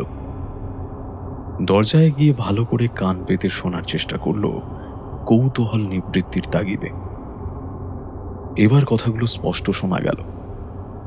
কথোপকথনের গলা দুটি, একটি অজয় মল্লিকের আর অপরটি রঘুর। ওই মেয়েটা আমার হাতের মুঠোয় প্রায় চলেই এসেছে। এবার কাল শুধু সন্ধে পুজোর সময়টা পড়লেই ব্যাস, আমার হারানো ক্ষমতা আবার আমার হাতে ফিরে আসবে।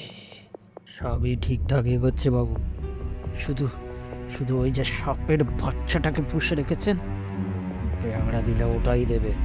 জানি রে রঘু, জানি।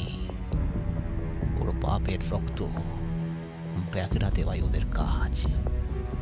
12 বছর আগে ওর বাপ হারামজাদা যে ব্যাগরা দিয়েছিল, তার ফল কি আমি কম ঠকেছি? দেবীর উৎসর্গীকৃত প্রাণ না হলেও শুয়োরের বাচ্চাকে আমি কবেই কেটে ফেলতাম। তবে চিন্তা করিস না রঘু, সাপের বাচ্চা হলে ও শালা ঢ্যামনা সাপ, বিষ দাঁত নেই।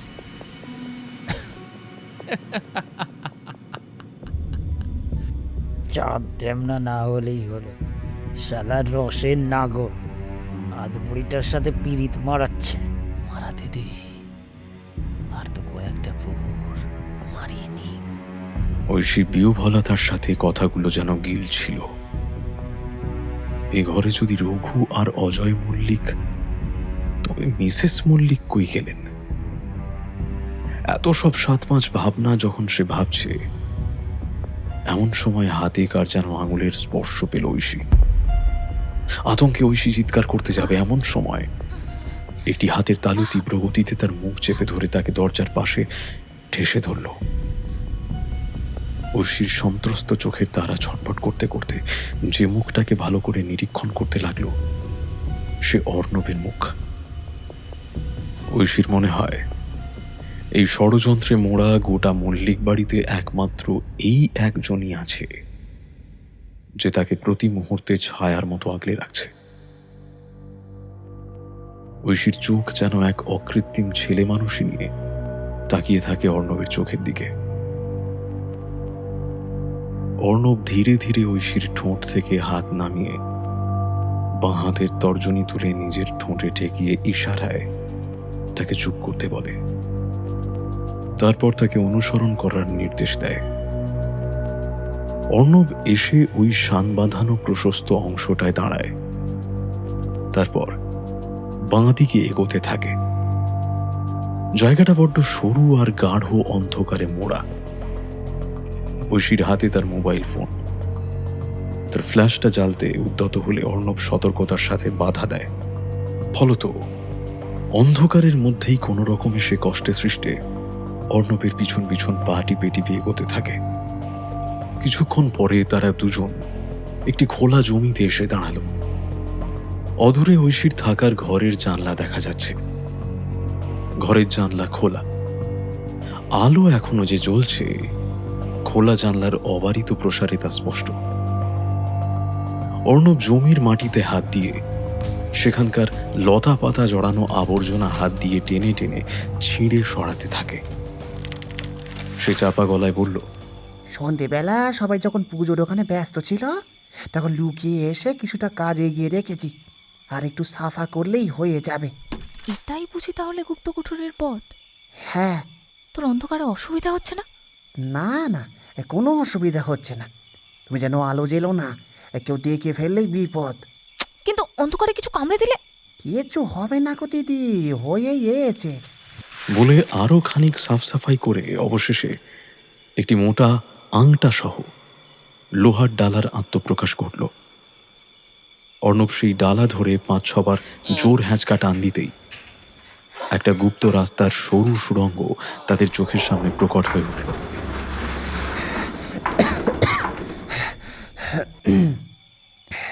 কত বছর খোলা হয়নি, জাম হয়ে গেছিল। প্রথমবারটাই তো বাবা সেই বেলচা দিয়ে চার দিয়ে খুলেছিল। চলো দিদি, আমি আগে নামছি, তুমি এবার আলোটা সুরঙ্গের মুখটায় ফেলে নামো। হ্যাঁ। আর তুই? আমারও সব লাগবে না গো দিদি, তুমি এসো দেখি। বলে সুরঙ্গে লাফ দিল অর্ণব। ঐশী শুধু মন্ত্রমুগ্ধের মতো তাকিয়ে দেখতে থাকে এই 19 বছর বয়সী গ্রাম্য ছেলেটির অদম্য উদ্যম আর সাহস। সুরঙ্গে লাফ দিতেই হঠাৎই অর্ণবের আর্ত চিৎকার শোনা গেল।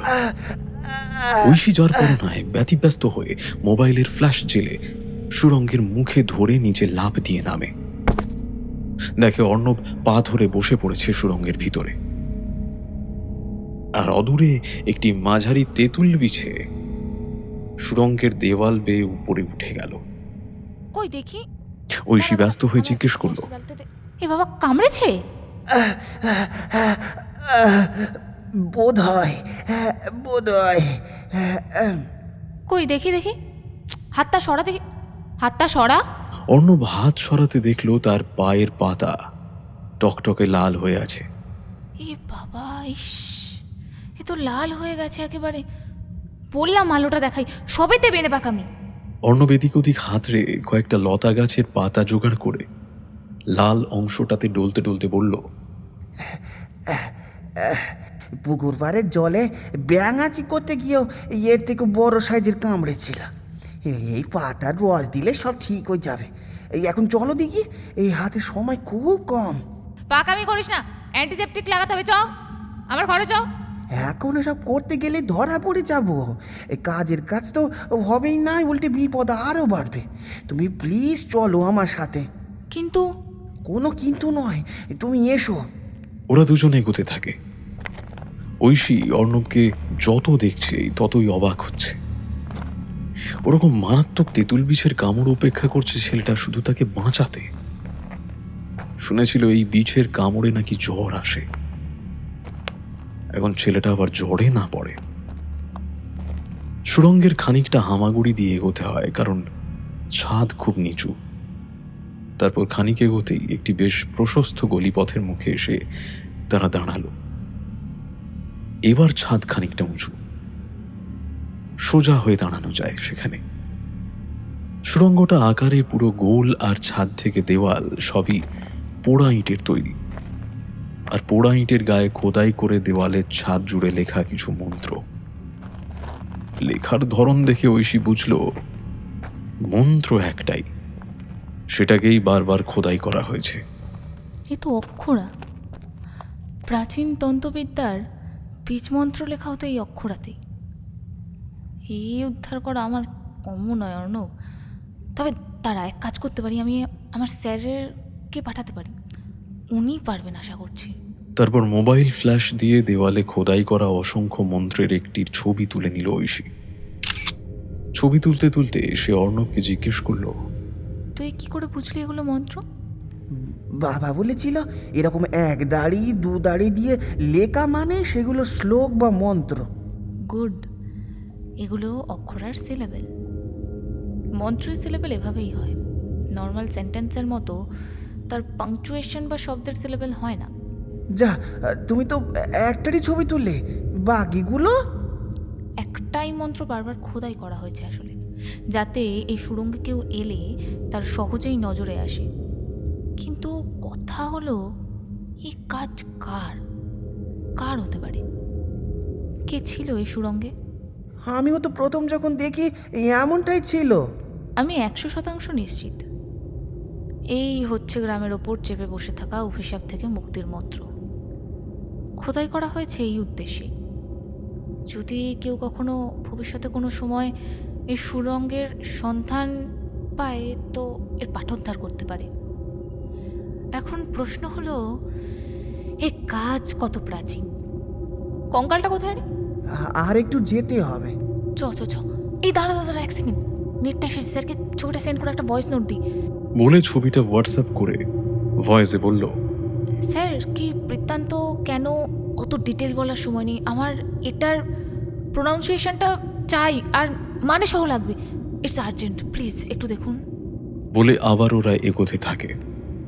এগোতে এগোতে ঐশী অর্ণবের উদ্দেশ্যে বলে, জানিস, আমার ঠাকুমা একটা গল্প বলেছিল ছোটবেলায়। গল্পটা বলে একটা কাগজ দেয়, কাগজ ঠিক নয়, তালপাতার পুঁথির ছেঁড়া টুকরো একটা, তাতে এই সেম অক্ষরার প্যাটার্ন লেখা ছিল। কাল যখন তুই ওই গ্রামের অভিশাপ বলি এসব বলছিলিস না, এই গল্পটা মনে পড়েছিল জানিস। কি গল্প? এক নাম না জানা জমিদার পরিবারের পুজোর গল্প। ঠাকুমার কোনো এক পূর্বপুরুষ ছিলেন সেই জমিদার পরিবারের দুর্গাপুজোর প্রধান পুরোহিত। তখন অষ্টাদশ শতকের শেষ দিকে হবে বোধহয়। বাড়ির তথা গ্রামের সর্বময় কর্তা এক তান্ত্রিককে দিয়ে ঠাকুমার সে পূর্বপুরুষ কালপুরোহিতকে রিপ্লেস করাতেন না, কিন্তু ঠাকুমার সে পূর্বপুরুষ জমিদার বাড়ির কর্তা আর তান্ত্রিকের সম্মিলিত গোপন কার্যকলাপের আঁচ পেয়ে যায়। আর তারা যখন বোঝে সে আন্দাজ করতে পেরেছে তাকে মেরে ফেলার ছক কষে, সে কুলপুরোহিত বুঝতে পারে তাকে মারার চক্রান্ত চলছে, সে পালায়। কি করে বুঝলেন তিনি? একদিন দেবীর আরাধনা করছিলেন সে জমিদার কর্তা আর সে তান্ত্রিক। জমিদার কর্তার মধ্যে তখন কেমন একটা অদ্ভুত স্থবিরতা। হঠাৎই তিনি চোখ খোলেন, আর তার সে চোখ যেন তখন রক্ত চক্ষুতে পরিণত হয়েছে। তান্ত্রিক তখনও দেবীর আরাধনায় মগ্ন। সে অবস্থাতেই হঠাৎই জমিদার কর্তার মায়ের হাতের খাড়া তুলে নিয়ে এক কোপে তান্ত্রিকের থর থেকে মাথা আলাদা করে দেন। ততদিনে তিনিও তন্ত্রসিদ্ধ হয়ে উঠেছেন, পূজার সামগ্রিক উপাচার নিজের হস্তগত করেন। আমার ঠাকুমা সে পূর্বপুরুষ কুলপুরোহিত বোঝেন জমিদার কর্তা এবার তাকেও মেরে দেবে। কিন্তু মায়ের সামনে দ্বিতীয় বলি সে বাড়ির রীতি ছিল না, আর সেই সুযোগের সদ্ব্যবহার করে তিনি পালান। এখন প্রশ্ন হলো, মায়ের পুজোয় তো একজন তন্ত্রধারককে লাগি, তো সে তন্ত্রধারকের কি হলো? দেখ অর্ণব, আমি নিশ্চিত ঠাকুমার সে নাম না জানা গ্রাম, আর এই গ্রামের জমিদার বাড়ির আদতে এই মল্লিকপুর আর মল্লিক বাড়ি। আর আমার শরীরে সে কুলপুরোহিতেরই রক্ত বইছে, আর তাই গ্রামে পা দিতেই আমার শরীর কেঁপে উঠেছিল জানিস। এই গ্রামের সাথে আমার ব্লাড কানেকশন আছে, বলছি শোন। তাহলে তো কেল্লা ফতে, তুমি তো পারো এ পূজার উপাচারে ঢুকতে, তোমার শরীরে তো পুরোহিতের রক্ত বইছে। অত সহজে হবে কি রে, দেখা যাক। এই অক্ষর আর পাঠোদ্ধার হওয়াটা খুবই জরুরি, বুঝলি? আচ্ছা, ওই তান্ত্রিকের আর জমিদার কর্তার গোপন কাজ কি ছিল তুমি জানো না? ঠাকুমা কিছু বলেননি? বলেছিল ওনারা দুজনে গোপনে দেবী ছিন্নমস্তার প্রাণ প্রতিষ্ঠা করেছিলেন দেবী দুর্গার প্রতিমায়, দশম মহাবিদ্যার ষষ্ঠ মহাবিদ্যা। পুরাণে আছে দেবী তার সহচরীদের রক্ত পিপাসার খিদে মেটাতে নিজের মাথা কেটে তাদের রক্ত পান করান। আমি নিশ্চিত ঠাকুমার কাহিনীর এই জমিদার রুদ্রনারায়ণ মল্লিক। গ্রামের ওপর নিজের কন্ট্রোল এস্টাবলিশ করতেই এরকম সুপার ন্যাচারাল ডিস্ট্রাকটিভ এনার্জির সাধনা শুরু করেন তিনি, যাতে ওনার অত্যাচার দেবীর প্রকোপ বলে চালিয়ে দেওয়া যায়। এখন প্রশ্ন একটাই, সংসারে আবদ্ধ থেকে তন্ত্র সাধক হলেও তিনি যতই বীজমন্ত্র রপ্ত করুন, ছিন্নমস্তা, ষোড়শী, ভৈরবী এরকম শক্তির প্রাণ প্রতিষ্ঠার ক্ষমতা তিনি অর্জন করতে পারেন না। তার জন্য পার্থিব বন্ধন ছিন্ন করতে হয়, নতুবা একজন মিডিয়াম লাগে। অর্ণব ফ্যাল ফ্যাল করে চেয়ে বলে, মিডিয়াম? মাধ্যম দেবী বর্ণিনী।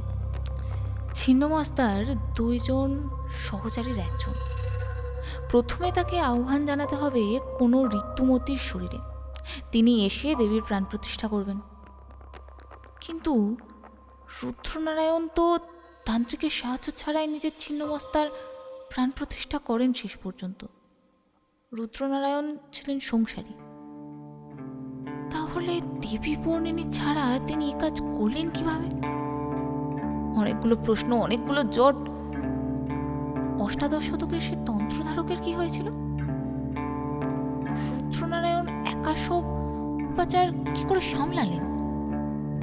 এখন বুঝতে পারছি কেন এই দেবী মূর্তির চোখের দিকে তাকালেই কোনো সাধারণ দেবী মূর্তি মনে হয় না।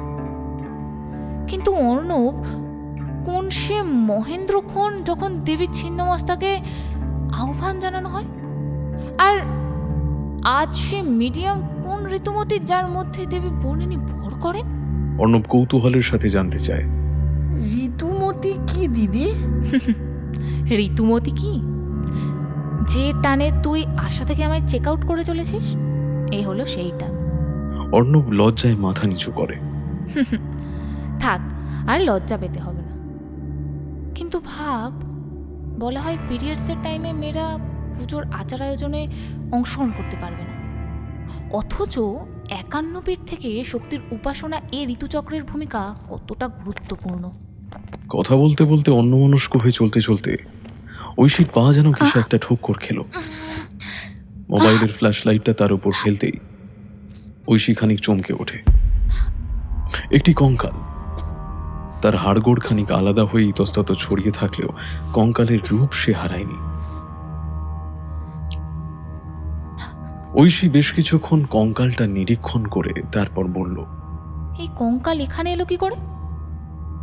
যেভাবে শ্যাতলা ধরে গেছে, আর বেশিরভাগ হাড়গুড়ি তো দেখছি ফার্মেন্টেড হয়ে গেছে। এ তো বেশ বেশ বেশ পুরনো রে। পোড়া ইটের দেওয়াল আর বাঁধানো মেঝেতে পড়ে আছে, তাই মাটি হলে এর আর অস্তিত্বই থাকার কথা নয়। অর্ণব কিছু একটা বলতে যাবে এমন সময় এক নারী কণ্ঠের তীব্র চিৎকার তাদের কর্ণপটহে আঘাত করল। চিৎকারটা মৃদু, কিন্তু তার তীব্রতা যথেষ্ট। তারা সেটা অনুধাবন করতে পারল। অদম্য কৌতূহল নিয়ে যেদিক থেকে চিৎকারটা আসছে সেই আগত শব্দের রৈখিক পথ অনুসরণ করে তারা অগ্রসর হলো। খানিক বাদেই চিৎকারটা সম্পূর্ণ প্রকট হয়ে তাদের কানে আসে। চিৎকারটা যেন কোনো আর্তনাদ বা খামোখা শব্দ নয়, তার মধ্যে বেশ একটা ছন্দ আছে। সে ছন্দের ভাষা তাদের দুজনেরই অজানা। একটা জায়গায় এসে ঐশী দেখল সুড়ঙ্গটা শেষ। এখানে তো ডেড এন্ড। চিৎকারটা ওটার উপর থেকে আসছে, বুঝতে পারছিস? একটা জিনিস লক্ষ্য করিস দিদি, এই মুখটার একটা অংশ দেওয়াল থেকে খানিক বেরিয়ে আছে, আর আশপাশ দিয়ে ওপারের আলোটা ঢুকছে। ঠিক বলেছিস তো, যত দেখি। ওরা গিয়ে ওই বেরিয়ে থাকা অংশ ধরে দুজনে দুজনের সর্বশক্তি দিয়ে মারে হ্যাঁচকা একটা টান। বেশ কয়েকবার টান মারার পর একটা ভারী পাথর ওই অংশটা থেকে খুলে বেরিয়ে আসে, আর একজন মানুষ গলে যাওয়ার মতো একটি গর্ত চোখের সামনে প্রকট হয়। গর্ত দিয়ে মুখ বাড়াতে ঐশী দেখে সামনে জমিদার বাড়ির ঠাকুর দালান উন্মুক্ত, আর তাদের সামনের ঠাকুরের বেদিটা প্রশস্ত, যার একদিকে দেবী মূর্তি আর অপরদিকে এক মাঝবয়সী মহিলা। ভয়ঙ্কর রক্তশূন্যতা মাখা তার চোখের তারা স্থির, হাঁটু গেড়ে বসে এক দৃষ্টি চেয়ে আছেন দেবী মূর্তির দিকে। মাথার এলো চুল ঝাঁকড়া হয়ে হাওয়ায় দমকে এলোমেলো ভাবে উঠছে। এক নাগাড়ে চিৎকার করে বিজাতীয় ভাষায় ছন্দ আওড়াতে আওড়াতে গলার শিরা ফুলে উঠছে তার। তবুও ক্লান্তিহীন ছন্দে আওড়েই যাচ্ছেন। অর্ণব আর ঐশী অবাক চোখে দেখল ভদ্র মহিলা আর কেউ নন, তিনি মল্লিক বাবুর স্ত্রী উমা মল্লিক। ঐশী ফিসফিস করে অর্ণবের কানে কানে বলল, ঐশীর হাতের ফ্ল্যাশ লাইট জ্বলা ফোনটা ভাইব্রেট করে উঠল। ঐশী স্ক্রিন অন করতে দেখল তা স্যার রক্তিম সান্যালের টেক্সট এসেছে হোয়াটসঅ্যাপ অ্যাপে। মেসেজটা পড়ে ঐশী অর্ণবের উদ্দেশ্যে বলল, সুরঙ্গের খোদাই করা মন্ত্রের পাঠোদ্ধার টান। যা বোঝার বোঝা হয়ে গেছে। ওরা যে পথে এসেছিল সে পথেই ফিরে গেল।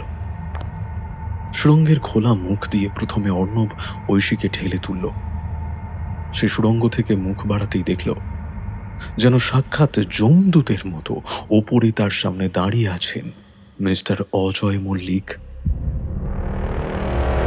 আর তার ডান হাত রঘু। ঐশী ফ্যাল ফ্যালে দৃষ্টিতে তাকিয়ে থাকে তাদের দিকে।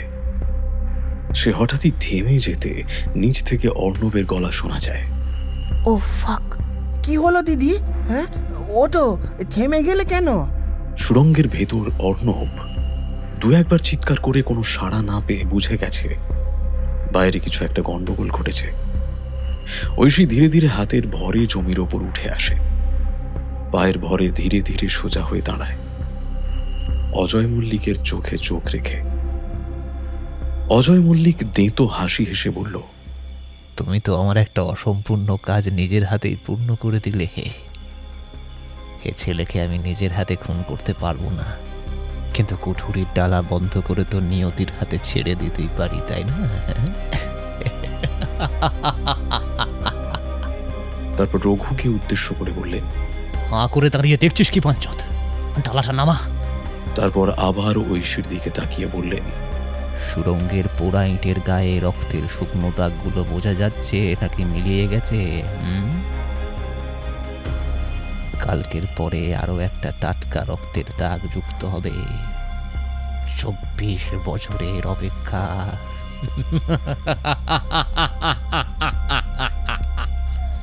অট্টহাস্যের সাথে মধ্যরাতের স্তব্ধতাকে চূর্ণ বিচূর্ণ করে দিলেন মিস্টার মল্লিক। রঘু গুটি গুটি পায়ে ডালার দিকে অগ্রসর হয়ে ডালার ঢাকনার দিকে হাত বাড়ালে ঐশী সজোরে এক লাথি চালায় রঘুর নিচু করা মুখ লক্ষ্য করে। এতক্ষণ আর চোখে রঘুর গতিবিধির ওপর নজর রাখছিল সে।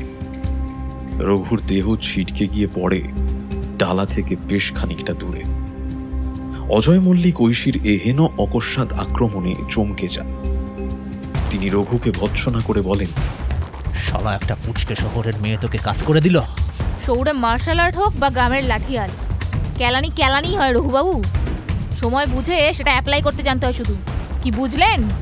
অজয়বাবু এবার খেপে গিয়ে রঘুকে আদেশের ভঙ্গিতে বলেন, এই মার শালিকে, পিতা আমাকে মার। ঐশী আর রঘু এবার একে অপরের দিকে তেড়ে যায়। দৌড়াতে দৌড়াতে ঐশী অর্ণবের উদ্দেশ্যে চিৎকার করে বলে, চট করে উঠে তুই অজয়বাবুকে সামলে, আমি কোষায়ের বাচ্চাটাকে দেখছিলাম। কলেজ জীবনে প্রবেশের আগে অবধি ঐশী মার্শাল আর্ট শিখেছিল। সেটা যে জীবনের এমন সময় এমনভাবে কাজে আসবে ঐশী ভাবতেও পারে। অর্ণব এক লাফে সুড়ঙ্গ থেকে উঠে আসে। তারপর শরীরের সমস্ত শক্তি এক জায়গায় জড়ো করে বাঘের মতো ঝাঁপিয়ে পড়ে অজয় বাবুর উপর। গ্রামের কেউ যে তার বিরুদ্ধে এমন আক্রমণাত্মক হতে পারে তা দুঃস্বপ্নেও কল্পনা করেননি অজয়বাবু। আর সে ব্যক্তি যে অর্ণবের মতো নিরীহ কিশোর হতে পারে তা তো আরোই ভাবতে পারেননি তিনি। অবাক বিহ্বলতা কাটাতে কাটাতেই অর্ণব তাকে চিৎ করে ফেলে দেয়। এদিকে রঘু ঐশীর ওপর ঝাঁপিয়ে পড়লে ঐশী নিচু হয়ে তার এক পা প্রসারিত করে জমিতে নিজেকে ঘষতে রঘুর লক্ষ্য বিভ্রান্ত করে। তারপর রঘু মাটিতে পড়তেই ঘুরে তাকিয়ে রঘুর মুখ লক্ষ্য করে চালায় আবার একটা লাথি। আঘাতে রঘুর চোখের কোণে কালশিটে পড়ে যায়। আবছা আলোয় ঐশী দেখে অর্ণবের ছায়ামূর্তি অজয়বাবুর ছায়ামূর্তিকে অদূরে এক ঘুষিতে ধরাশায়ী করে। এদিকে রঘু উঠে দাঁড়ালে পরে রাগবি খেলার ফ্লাইং ট্যাকলের মতো ঐশী রঘুর ওপর ঝাঁপিয়ে পড়ে তার দুপা ধরে তাকে আবার জমিতে চিৎপাত করে ফেলে দেয়। একজন কিশোর আর একজন শহুরে মেয়ে যে গ্রামের এই দুই দশাশই পূর্ণবয়স্ককে এভাবে কাত করে ফেলতে পারে তা অজয়বাবু বা রঘু কেউই বোধহয় 7 জন্মে ভাবতে পারেনি। ঐশী উঠে দাঁড়িয়ে শরীর থেকে ধুলো ঝাড়তে ঝাড়তে রঘুর সামনে এসে দাঁড়ালো। তারপর ডান হাতে দুটো তুড়ি বাজিয়ে রঘুর দিকে অঙ্গুলি নির্দেশ করে বলল, মিস্টার পেদানই রাত সাপ, জাতের সাপকেও ছাড়ি না। ঐশীর চোখ যেন জ্বলছে। অর্ণব ঐশীর পাশে এসে দাঁড়ালো। তুমি ঠিক আছো দিদি? ওই জাস্ট একটু পা হাঁটুটা একটু ছড়ে গেছে। ঘরে কি কিছু একটা লাগিয়ে নেবো, ছাড় বাদ দে তুই। ডেটল সাবলান সবই মজুদ আছে। এখন এই দুটোর কি এক ব্যবস্থা করা যায় বলতো? অর্ণব কিছু একটা বলতে যাবে, হঠাৎই ঐশী মাথায় ব্ল্যান্ড ইনস্ট্রুমেন্টের জোর আঘাতের ঝাঁকুনি অনুভব করে। আর পর মুহূর্তে চোখের সামনে নিমেষে সব অন্ধকার হয়ে যায়। অজয়বাবু দূরে একা পড়েছিলেন। অন্ধকারের মধ্যে কখন উঠে এসেছেন ওরা খেয়ালই করে। দুজনের বার্তালাপের ব্যস্ততার সুযোগ নিয়ে পাঞ্জাবি পকেট থেকে ছিটকে পড়া ছোট হামানদিস তার এক বাড়ি বসিয়ে দিয়েছেন ঐশীর মাথায়।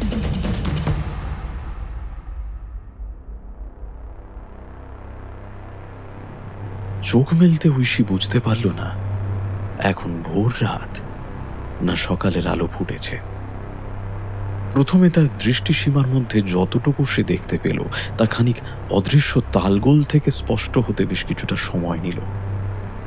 চারপাশের দৃশ্যের প্রকট আত্মপ্রকাশে সে বুঝল সে একটা পাথুরে দেওয়াল পরিবেষ্টিত গুম ঘরে আছে, আর তার দেওয়ালের দুধারে মশালের আলো ঘরটাকে আলোকিত করে রেখেছে। ঘরে জানলার কোনো অস্তিত্ব নেই, ফলত ভরা সকালও সে ঘরের আধার কাটাতে অক্ষম। শরীরের সমস্ত স্নায়বিক অনুভূতি কর্মক্ষম হতে মাথায় প্রবল আঘাতের যন্ত্রণা অনুভূত হলো তার। যন্ত্রণায় মুখ বিকৃত করে সে ওঠার চেষ্টা করতেই অর্ণবের গলা তার কানে এলো। উঠে বসতে পারবে? ঐশী মুখ ঘুরিয়ে দেখল অর্ণব মেঝেতে পা জড়ো করে বসে আছে। হ্যাঁ পারবো, আঘাত তো মাথায়। সে মাথায় আঘাতের জায়গায় হাত দিয়ে বুঝল জায়গাটা বেশ ফুলে আছে, তবে রক্তপাত হয়নি। রক্ত বেরোবে না গো, মাকে উৎসর্গ করা হবে যে, খোঁজ হয়ে যাবে না। গুড লর্ড, ধস্তাধস্তির সময় মোবাইলটা যে কোথায় পড়লো, সেটা যে কোথায় এখন কে জানে, কোথায় গেল দেখি। অর্ণব মোবাইলটা তার পরনের প্যান্টের কোমরের কাছের গোঁজ থেকে বের করে ঐশীর হাতে দিয়ে বলল, এই নাও, এই তাল গোলে কুড়িয়ে লুকিয়ে ফেলেছিলাম। ঐশী মোবাইল হাতে পেয়ে অর্ণবের পিঠ চাপড়ে বলল, সাব্বাস, তুই তো জিনিয়াস। মোবাইল খুলে দেখলো অতনুর বেশ কয়েকটা মিসড কল। টাইম দেখে বুঝল সকাল 9টা, মানে বেশ কিছুক্ষণ সংজ্ঞাহীন ছিল সে। অতনুকে সে নিশ্চিত করতে একটা টেক্সট করে দিল। তারপর স্যারের পাঠানো অক্ষরার উচ্চারণটা সঠিকভাবে রপ্ত করতে থাকলো সে। এই বীজমন্ত্রই এখন তার ভরসা। তাতে একটু ভুল হলেই সব শেষ। সে যা আন্দাজ করেছিল ঠিক তাই। এই মন্ত্রেই আছে অভিশাপ মুক্তির উপায়। সে অর্ণবের উদ্দেশ্যে বলল, এবার এখান থেকে কি করে বেরোনো যায় ভাব। সন্ধি পুজোর আগে কোনো উপায় নেই। কোথায় আছি নিজেও জানি না। সঠিক সময়ে ওরাই বের করবে আমাদের, চিন্তা নেই। তাহলে হাতে এখনো অনেকটা সময় আছে, মন্ত্রটা রপ্ত করি। আচ্ছা, রক্তের দাগের ব্যাপারটা তো খেয়াল করলাম না। ছিল, পোড়া ইটের দেওয়াল তো, তাই বুঝতে পারোনি হয়তো। আচ্ছা, এমনও তো হতে পারে যে এই গুপ্ত কুঠুরের পথ যাতে বাইরের লোকের নজরে না আসে, তাই ঠাকুর দালানকে দায়সারা করে রাখা। না দিদি, ঠাকুর দালানের এমন অবস্থা 12 বছরই হয়েছে। তার আগে প্রধান যে রাজমিস্ত্রি বেদিন অংশের কাজ করতেন, শুনেছি এটাকে গুম করে রাখা হতো। এখন কারণটা পরিষ্কার হয়েছে। ওই কঙ্কাল হয়তো 12-13 বছর আগের সেই মিস্ত্রির, বা হয়তো তারও আগের। তবে কঙ্কালের জায়গা কিন্তু বদলায়নি। আর আমি যতটুকু খইতে দেখেছিলাম, সেই 7 বছরে আজও তেমনি আছে। আরও খানিক নষ্ট হবার কথা, কিন্তু হয়নি। তুমি তো এসব নিয়ে পড়েছ, কিছু বলতে পারবে না?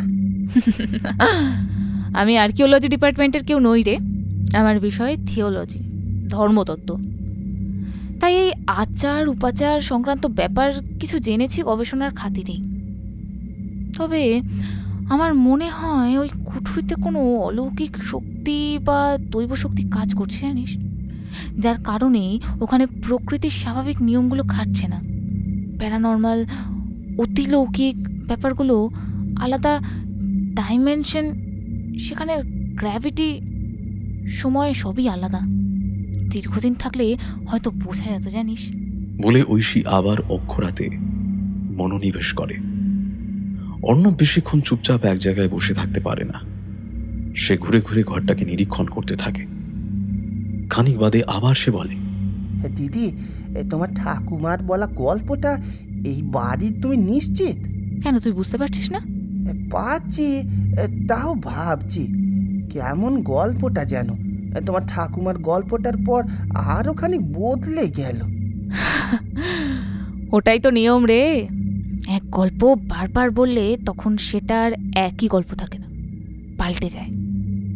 যত সিনথেসিস করবি ততই পাল্টাবে। অর্ণব আবার চুপ করে ঘরটাকে ঘুরে দেখতে থাকে। ঐশী অক্ষরা নিয়ে ব্যস্ত হয়ে যায়। বিকেল গড়িয়ে সন্ধে নামে। ওরা সময় দেখে সব বুঝতে পারে, কিন্তু কিছুই অনুভব করতে পারে না। এই যেন অদ্ভুত এক শ্রোডিঙ্গার ফেজ। তবে ঐশীর এবার একটু বুক ঢিপ ঢিপ করতে শুরু করে। সময় যত এগিয়ে আসছে ততই যেন ঐশীর হাত পা কামড়ে ধরছে, গলার কাছটা ধরে আসছে। বেশ নার্ভাস লাগছে তার। কিছুটা মৃত্যু ভয়কেও অনুভব করছে সে। যদি বাঁচার আশা না থাকতো তবে হয়তো এতক্ষণে সে এক জাগতিক মোহমায়াহীন ট্রান্স স্টেটে চলে যেত। যেহেতু বাঁচার একটা আশা তার হাতে এসেছে, তাই হয়তো এই শরীরী শিহরণটা আরো বেশি করে অনুভূত হচ্ছে। যা করার তাকেই করতে হবে, হয় ইসবার নয় ওসবার। আজ মধ্যরাতেই সব ফয়সলা হবে। ঐশীর সম্বল বলতে সে এ বাড়ির কুলপুরোহিতের কোনো এক সূত্রে বংশধর। এই অক্ষরার বীজমন্ত্র তার সামলানোর ক্ষমতা আছে, কিন্তু এই সবই দাঁড়িয়ে আছে একটা সম্ভাবনা তত্ত্বের ওপর। তাই আশার আলো থাকলেও তা কিঞ্চিত ক্ষীণ। সে হাত নেড়ে অর্ণবকে কাছে ডাকে। অর্ণব কাছে আসতে সে তার হাত দুটো ধরে বলে, আমি একা সবটা সামলাতে নাও পারি, তুই কিন্তু আমার পাশে থাকিস। চিন্তা করো না, আমি তোমার কোনো ক্ষতি হতে দেব না। যদি মরতি হয় তো একসাথে মরব। অর্ণবের চোখে মুখে সেই দৃঢ়তা, যে দৃঢ়তার মধ্যে এই প্রান্তিক কৈশোরে পদার্পিত এক ছেলের কচি মুখে পুরুষের খোঁজ পায় ঐশী বারবার। অর্ণব স্মিত হাসে। ঐশী এক বুক ভরসা নিয়ে প্রত্যুত্তরে অর্ণবের দিকে তাকিয়ে সাহসের সাথে ইতিবাচক ইশারা ফিরিয়ে দেয় তাকে। অবশেষে সন্ধি পুজো শেষে সে বলির সময় উপস্থিত। ঐশীকে পিছমোড়া করে বেঁধে রাখা হয়েছে ঠাকুর বেদিতে। তার পাশে বসে আছে অর্ণব, অসহায়ের মতো। তাকে নিয়ে অজয় মল্লিক আর চিন্তিত নন, কারণ সে মহেন্দ্রক্ষণ উপস্থিত। আজ 24 বছর পর আবার অজয় মল্লিকের সেই দৈব শক্তি বৃদ্ধি পাবে। তার আধিপত্য গ্রামে আরো বলিষ্ঠভাবে কায়েম হবে। গুমঘর থেকে আসার সময় ঐশী সবচেয়ে শান্ত ছিল। তখনই তাকে পিছমোড়া করে বাঁধা হয়, কিন্তু সে ন্যূনতম প্রতিরোধটুকুও করেনি। অজয় মল্লিক এই আচরণে খানিক অবাকই হন। তার মনে হয় ঐশী হয়তো নিরুপায় হয়ে প্রাণের মায়া ত্যাগ করেছে। তারপর তাকে একটি অন্ধকার করিডোর পেরিয়ে সোজা ঠাকুর দালানে নিয়ে আসা হয়। বলির জন্য তন্ত্রধারক সময় ইঙ্গিত করলে মিস্টার মল্লিক এবার তার আত্মপ্রকাশ করলেন এক নতুন রূপে। ভদ্রবেশী সাধারণ পাঞ্জাবি আর পাজামা ছেড়ে তিনি এক নতুন অবতারে। গলায় মোটা রুদ্রাক্ষের মালা, পরনে টকটকে লাল ধুতি আর চেলি, কপালে রক্তচন্দনের লাল টকটকে তিলক। তন্ত্রধারক আর পুরোহিতকে বেদির সামনে থেকে সরে যাওয়ার নির্দেশ দিয়ে পুরোহিতের আসন অলঙ্কৃত করে বসলেন এবার স্বয়ং মিস্টার অজয় মল্লিক। তন্ত্রধারক আর পুরোহিত অসহায়ের মতো মাথা নত করে দাঁড়িয়ে রইলেন। মিস্টার মল্লিক রঘুকে নির্দেশ দিলেন, রঘু, মায়ের উৎসর্গকে বাঁধন মুক্ত কর। রঘু তার কর্তার আদেশ পালন করল। আবার অজয় মল্লিকের নির্দেশ, এবার উৎসর্গকে বিবস্ত্র কর। এই নির্দেশে ঐশী সাময়িক চমকে উঠল। শুধু ঐশী নয়, প্রাঙ্গণে উপস্থিত সকলেই চমকে ওঠে একসাথে। অর্ণব ছুটে আসলে রঘু তাকে ঠেলে সরিয়ে দেয়। ঐশী এই নির্দেশের ঘোর প্রতিবাদ ও প্রতিরোধ জানালে রঘু ঐশীকে জোর করতে যায়। অজয় মল্লিক শান্তভাবে হাত তুলে রঘুকে থামিয়ে দিল। তেষ্ট, এসবে উৎসর্গে খুঁত হতে পারে। তারপর ঐশীর দিকে ফিরে বলল, আর তো মাত্র কয়েকটা প্রহর, তারপর তো তুই মায়ের প্রসাদ হওয়ার সৌভাগ্য লাভ করবি রে। এসব লজ্জায় তোর আর কি যায় আসে? ঐশী দু চোখে আগুন ঝরিয়ে বলে, শয়তান, অনেক ক্ষতি করেছিস তুই মানুষের। দীর্ঘদিন ধরে তোদের পরিবারে গ্রামের মানুষের উপর অত্যাচার করে গেছে এই দৈব শক্তির অপব্যবহার করে। আজ তোর শেষ দিন। অজয় মল্লিক ঐশীর কথাকে বালখিল্যতা মনে করে অহংকারী অট্টহাসিতে আকাশ বাতাস কাঁপিয়ে তুললেন। ঐশীর মনে হলো এ দাপট জমিদারি দাপটও যেন নয়, আর এক মুহূর্ত সময় নষ্ট নয়। এবার মোক্ষম চাল দেওয়ার সময় উপস্থিত। ঐশী শরীরের সমস্ত শক্তি এক জায়গায় নিয়ে এসে লম্বা শ্বাস টেনে দুহাত সামনে প্রসারিত করে এক নাগাড়ে অক্ষর আর বীজ মন্ত্র জপ করতে শুরু করল। মন্ত্র জপ করার সাথে সাথে অবাক চোখে রঘু আর অজয় মল্লিক দেখলেন ঐশীর হাত ধরে টেনে তাকে আর সেখান থেকে নড়ানো সম্ভব হচ্ছে না। তার শরীরের ভার যেন পূর্বের তুলনায় 10 গুণ বৃদ্ধি পেয়েছে। অজয় মল্লিক আর রঘু দুজনে মিলে সর্বশক্তি প্রয়োগ করেও আর এক চুল নড়াতে পারল না ঐশীকে। পারবি না, পারবি না। তান্ত্রিকের বলি দিয়ে তার তন্ত্র শক্তি আত্মসাৎ করেছে তোদের পরিবার, কিন্তু রুদ্রনারায়ণ তার কুলপুরোহিতকে তো ছোঁয়ার আগেই তো সে ভাগলবা। সেই পুরোহিতের বংশের রক্ত বইছে আমার শরীরে। আমি পারি অক্ষর আর বীজ মন্ত্রকে বসে। অজয় মল্লিক এই কথা শুনে চমকে সরে আসেন। ঐশী আবারও তার জপ শুরু করে। এবার ঐশীর দেহ মন্ত্রশক্তিতে থরথর করে কাঁপতে থাকে। অবাক চোখে সবাই দেখে ধীরে ধীরে তার শরীর মাটি থেকে খানিক শূন্যে ভেসে উঠছে। অর্ণব বিপদ আন্দাজ করে ছুটে এসে ঐশীর প্রসারিত হাতের তালুতে নিজের হাত প্রবেশ করিয়ে দেয়। ঐশী শক্ত করে চেপে ধরে অর্ণবের হাত। শরীরের কাঁপুনি খানিক কমে। শূন্যে ভেসে থাকা পা আবার মাটিতে ঠেকে ঐশীর। তবে এবার কাঁপুনি শুরু হয় সমগ্র ঠাকুর বেদি জুড়ে। ক্রমশ সে কাঁপুনি বাড়তে থাকে, যেন খুব সীমিত প্রসারে অকস্মাৎ এক প্রচন্ড ভূমিকম্পের সৃষ্টি হয়েছে। যজ্ঞের হোমকুণ্ডের লেলিহান শিখা প্রায় দেবী মূর্তির মুখমণ্ডলকে স্পর্শ করে ফেলেছে। মশালের আগুনও যেন হোমকুণ্ডের সে আগুনকে সমান তালে সঙ্গত দিতে শুরু করেছে। ঠাকুর দালানের চারদিক যেন এক অপার্থিব লালচে আলোয় ভরে উঠেছে। এমন সময় এক প্রচন্ড বিস্ফোরণের শব্দ। ঠাকুর দালানের দেওয়ালের সেই সুড়ঙ্গের মুখের পাথর ফেটে চৌচির হয়ে চারিদিকে ছোট বড় টুকরো ছড়িয়ে পড়ছে। বিস্ফোরণের সে শব্দে ঐশীর মন্ত্র জপ থেমে যায়। বিয়োভল চোখে সবাই দেখল পুরোহিতের পাশে অসহায় চোখে দাঁড়িয়ে থাকা সে তন্ত্রধারকের ভাবান্তর ঘটছে। ফ্যাকাশে দৃষ্টিতে চোখের তারা যেন স্থির।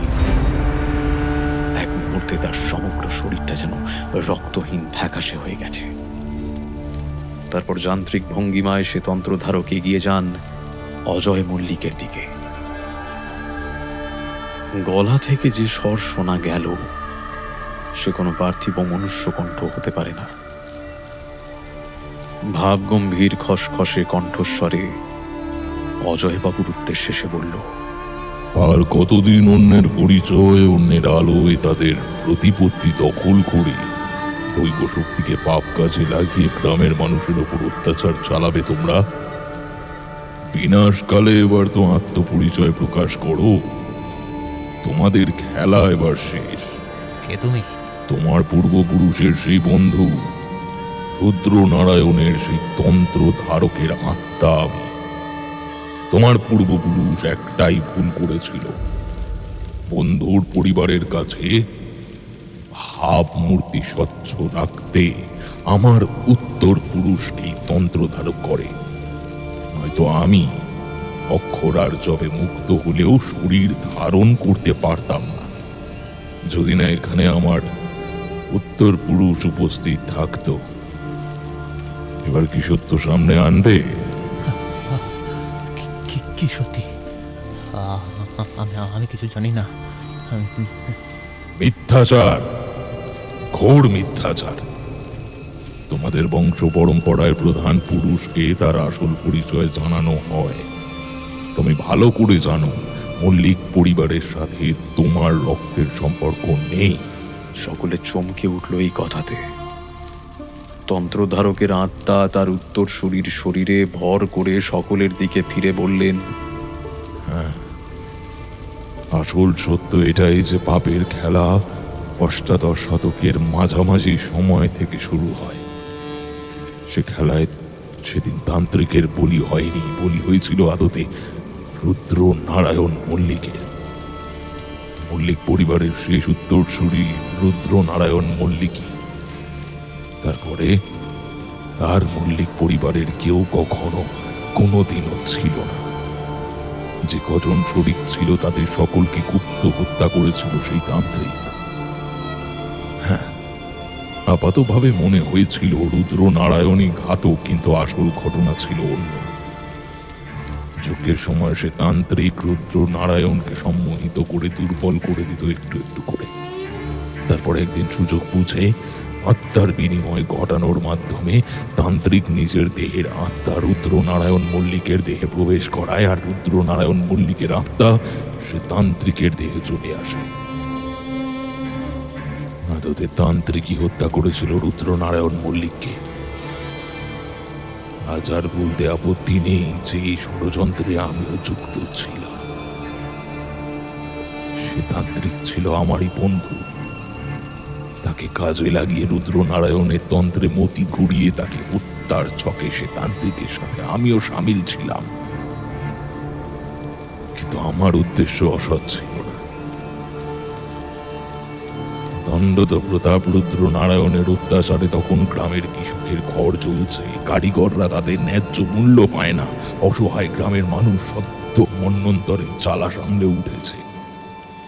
খাজনার আগ্রাসনে ওষ্ঠাগত তাদের প্রাণ, তার উপর চেপে বসলো এসেই সূর্যাস্ত আইন। গ্রামের লোকের মুক্তির উপায় খুঁজতে ঠিক করলাম বেরিয়ে পড়ব। করলামও তাই।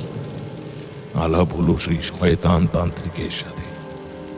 আমার মনে হয়েছিল গ্রামের মানুষের উন্নয়নের স্বার্থে ক্ষমতার পরিবর্তন প্রয়োজন। রুদ্রনারায়ণকে ক্ষমতা থেকে সরিয়ে যদি এই তান্ত্রিককে ক্ষমতা হস্তান্তর করা যায়, কারণ তান্ত্রিক ছিলেন সর্বত্যাগী, জাগতিক মোহমায়া থেকে মুক্ত।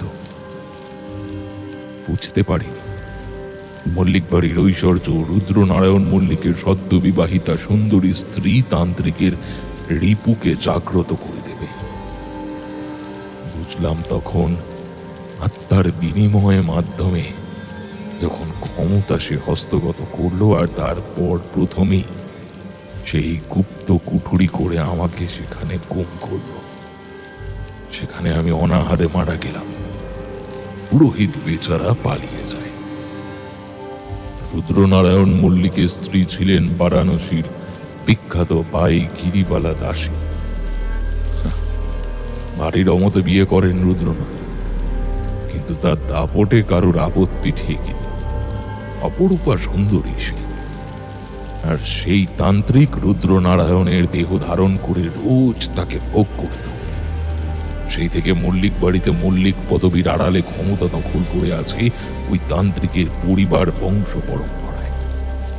পরিবর্তনের জাঁতাকলে পিষে উন্নয়নের নামে তান্ত্রিকের এই অত্যাচারের আজ শেষ হবে খেলা।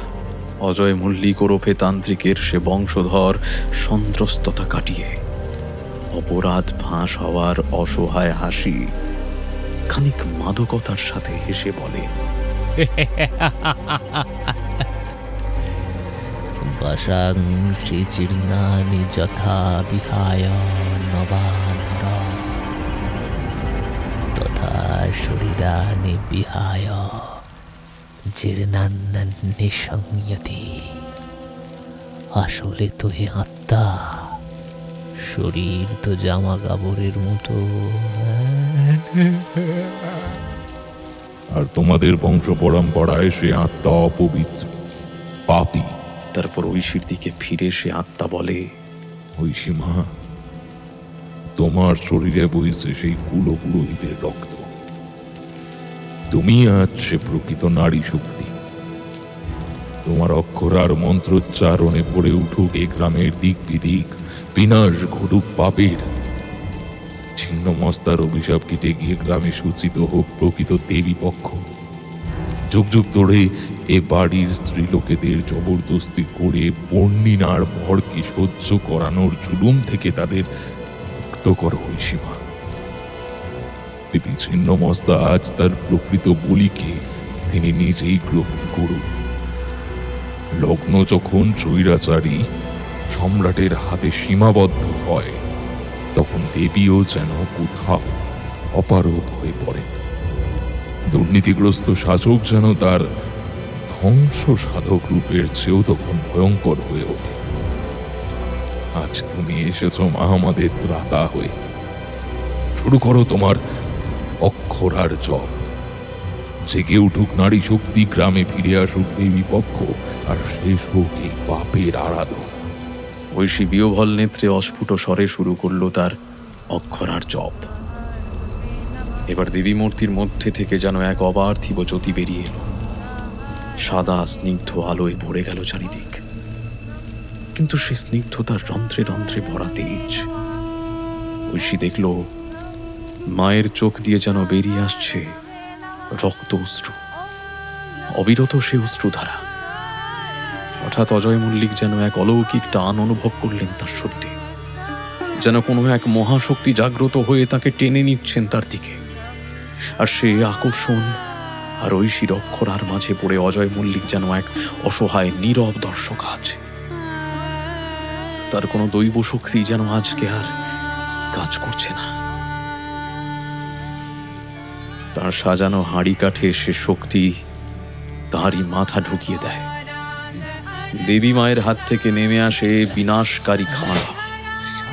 সে খাঁড়া অজয় মল্লিকের দেহ থেকে তার মাথাটাকে একেবারে আলাদা করে দেয়, আর ফিনকি দিয়ে রক্ত চারিদিকে ছড়িয়ে পড়ে, আর কিছুটা রক্ত ছিটকে লাগে দেবী মূর্তির গায়ে। চারিদিক খানিক কেঁপে ওঠে এক লহমায়। যজ্ঞের আগুন খানিক দপ করে ওঠে।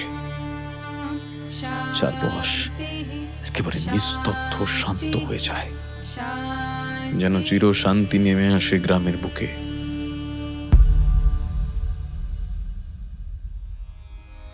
দেবী মূর্তির মুখের রুক্ষতা কেটে গিয়ে যেন আবার জেগে ওঠেন মাতৃরূপিণী স্নিগ্ধতায় ভরা দেবী দুর্গা, দুর্গতি নাশিনী। তন্ত্রধারকের সে আত্মা তার উত্তরসূরির দেহ থেকে মুক্তির পথের যাত্রী হয়। বর্তমান তন্ত্রধারকের দুর্বল দেহ মাটিতে লুটিয়ে পড়ে। কিছু লোক তাকে ধরাধরি করে নিয়ে যায় প্রাথমিক চিকিৎসার উদ্দেশ্যে। তবে কঙ্কালের সে রহস্য আর সমাধান হয় না, তা অজানাই থেকে যায়। তবে সে নিয়ে অর্ণব আর ঐশীর ভ্রুক্ষেপ হয় না, কারণ গোটা গ্রামে যেন জেগে উঠেছে এবার খুশির রোল। সবাই যেন এক লহমায় নিজেদের মৌনতার অবসান ঘটাল। প্রথম মৌনতা ভেঙে ছুটে আসেন মিসেস উমা মল্লিক। ঐশীর হাত দুটো ধরে কাঁদতে কাঁদতে ধন্যবাদ জানায় তাকে বর্ণিনীর মিডিয়াম হওয়ার জুলুম থেকে উদ্ধার করার জন্য। তারপর গোটা গ্রামবাসী ঐশী আর অর্ণবকে তাদের ধন্যবাদ জ্ঞাপন করে। গোটা গ্রাম যখন মুক্তির উৎসবে মত্ত, হঠাৎই ঐশী অর্ণবের হাত ধরে তাকে নিয়ে আসে ঠাকুর দালান সংলগ্ন বাগানের ভোর রাতের অন্ধকারে, সকলের অলক্ষ্যে। অর্ণবের বুকের ভেতরে তখন কি যেন দুর্মুষ পিটছে। ঐশী অর্ণবের চোখে চোখ রেখে বলল, তুই না থাকলে আমি এ কাজ করতে পারতাম না রে। অর্ণব এক দৃষ্টে ঐশীর চোখের দিকে তাকিয়ে অর্ণবের নিঃশ্বাসের উষ্ণতা ঐশী অনুভব করতে পারছে। অর্ণব আর থাকতে না পেরে ঐশীকে জড়িয়ে ধরে। ঐশী শান্তভাবে বলে, কি চাস তুই? তুমি তুমি এই গ্রাম ছেড়ে যেও না প্লিজ। সে কি রে, প্রথম যেদিন আসি তুই তো চাইছিলিস আমি চলে যাই, আর আজ বলছিস যেও না। কাল নবমী, হাতে সুযোগ আছে যখন নবমীর রাতটা অন্তত কলকাতায় কাটাই। না, তুমি কোথাও যাবে না আমায় ছেড়ে, না। সব শুরুর একটা শেষ থাকে অর্ণব, এটা বুঝতে হবে। তাকা আমার দিকে, তাকা বলছি। অর্ণব চোখ তুলে ঐশীর দিকে যায়। হঠাৎ ঐশী অর্ণবের ঠোঁটের মধ্যে ডুবিয়ে দেয় নিজের ঠোঁট, যেন পৃথিবীর দীর্ঘতম চুম্বনের আবেশে বেঁধে ফেলে সে অর্ণবকে। কিছুক্ষণ পর দুজনেই মাথা নিচু করে দাঁড়ায়। অর্ণবই প্রথম প্রশ্ন করে, অতনু? ঐশী অর্ণবের দিকে তাকিয়ে বলে, একজন মানুষের সাথে দীর্ঘদিনের সম্পর্ক গড়ে ওঠে অভ্যাসে, আর অভ্যেস তখনই আসে যখন সেই একই মানুষের প্রেমে বারবার পড়া যায়। তাই ফিরে গিয়ে নতুন করে অতনুর প্রেমে পড়ব না হয়। তোর আমার 3 দিনের এই গল্পটা একটা সুন্দর স্বপ্নের মতো, যার একটা মধুরানো সমাপত্য লাগতোই। অর্ণবের চোখের দুগোল ছাপিয়ে জলে ভেসে যাচ্ছে। সে কোনো রকমে মাথা নেড়ে সম্মতি জানায়।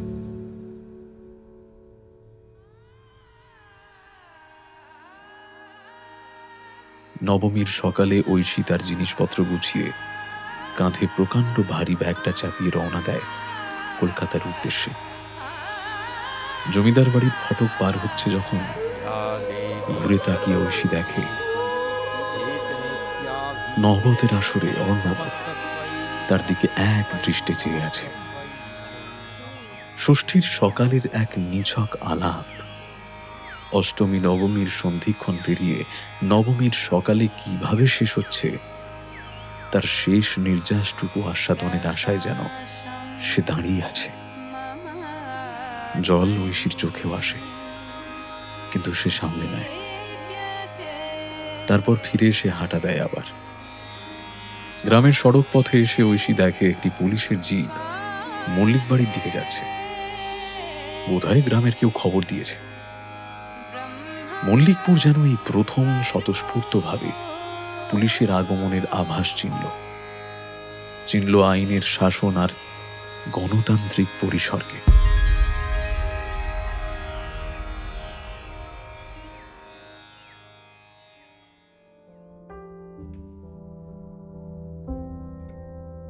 শেষ হলো আমাদের আজকের নিবেদন, জয়ব্রত ব্যানার্জির লেখা শেষ আরাধনা।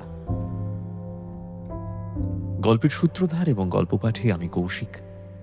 অজয়ের চরিত্রে আলাপন, ঐশীর চরিত্রে অন্বেষা, অর্ণবের চরিত্রে অচ্যুত, রঘুর চরিত্রে শিব এবং তন্ত্রধারকের ভূমিকায় সৌরভ রায়।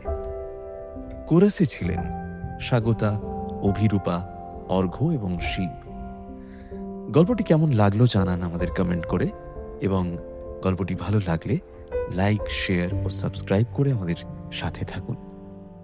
আরও নতুন নতুন গল্প শোনার জন্য নোটিফিকেশন বেলটি অন করে রাখবেন। তাহলে ফিরছি আরও একটি চমৎকার গল্প নিয়ে। ততদিন ভালো থাকুন এবং সুস্থ থাকুন। আর হ্যাঁ, শুনতে থাকুন গপ্প জুজু।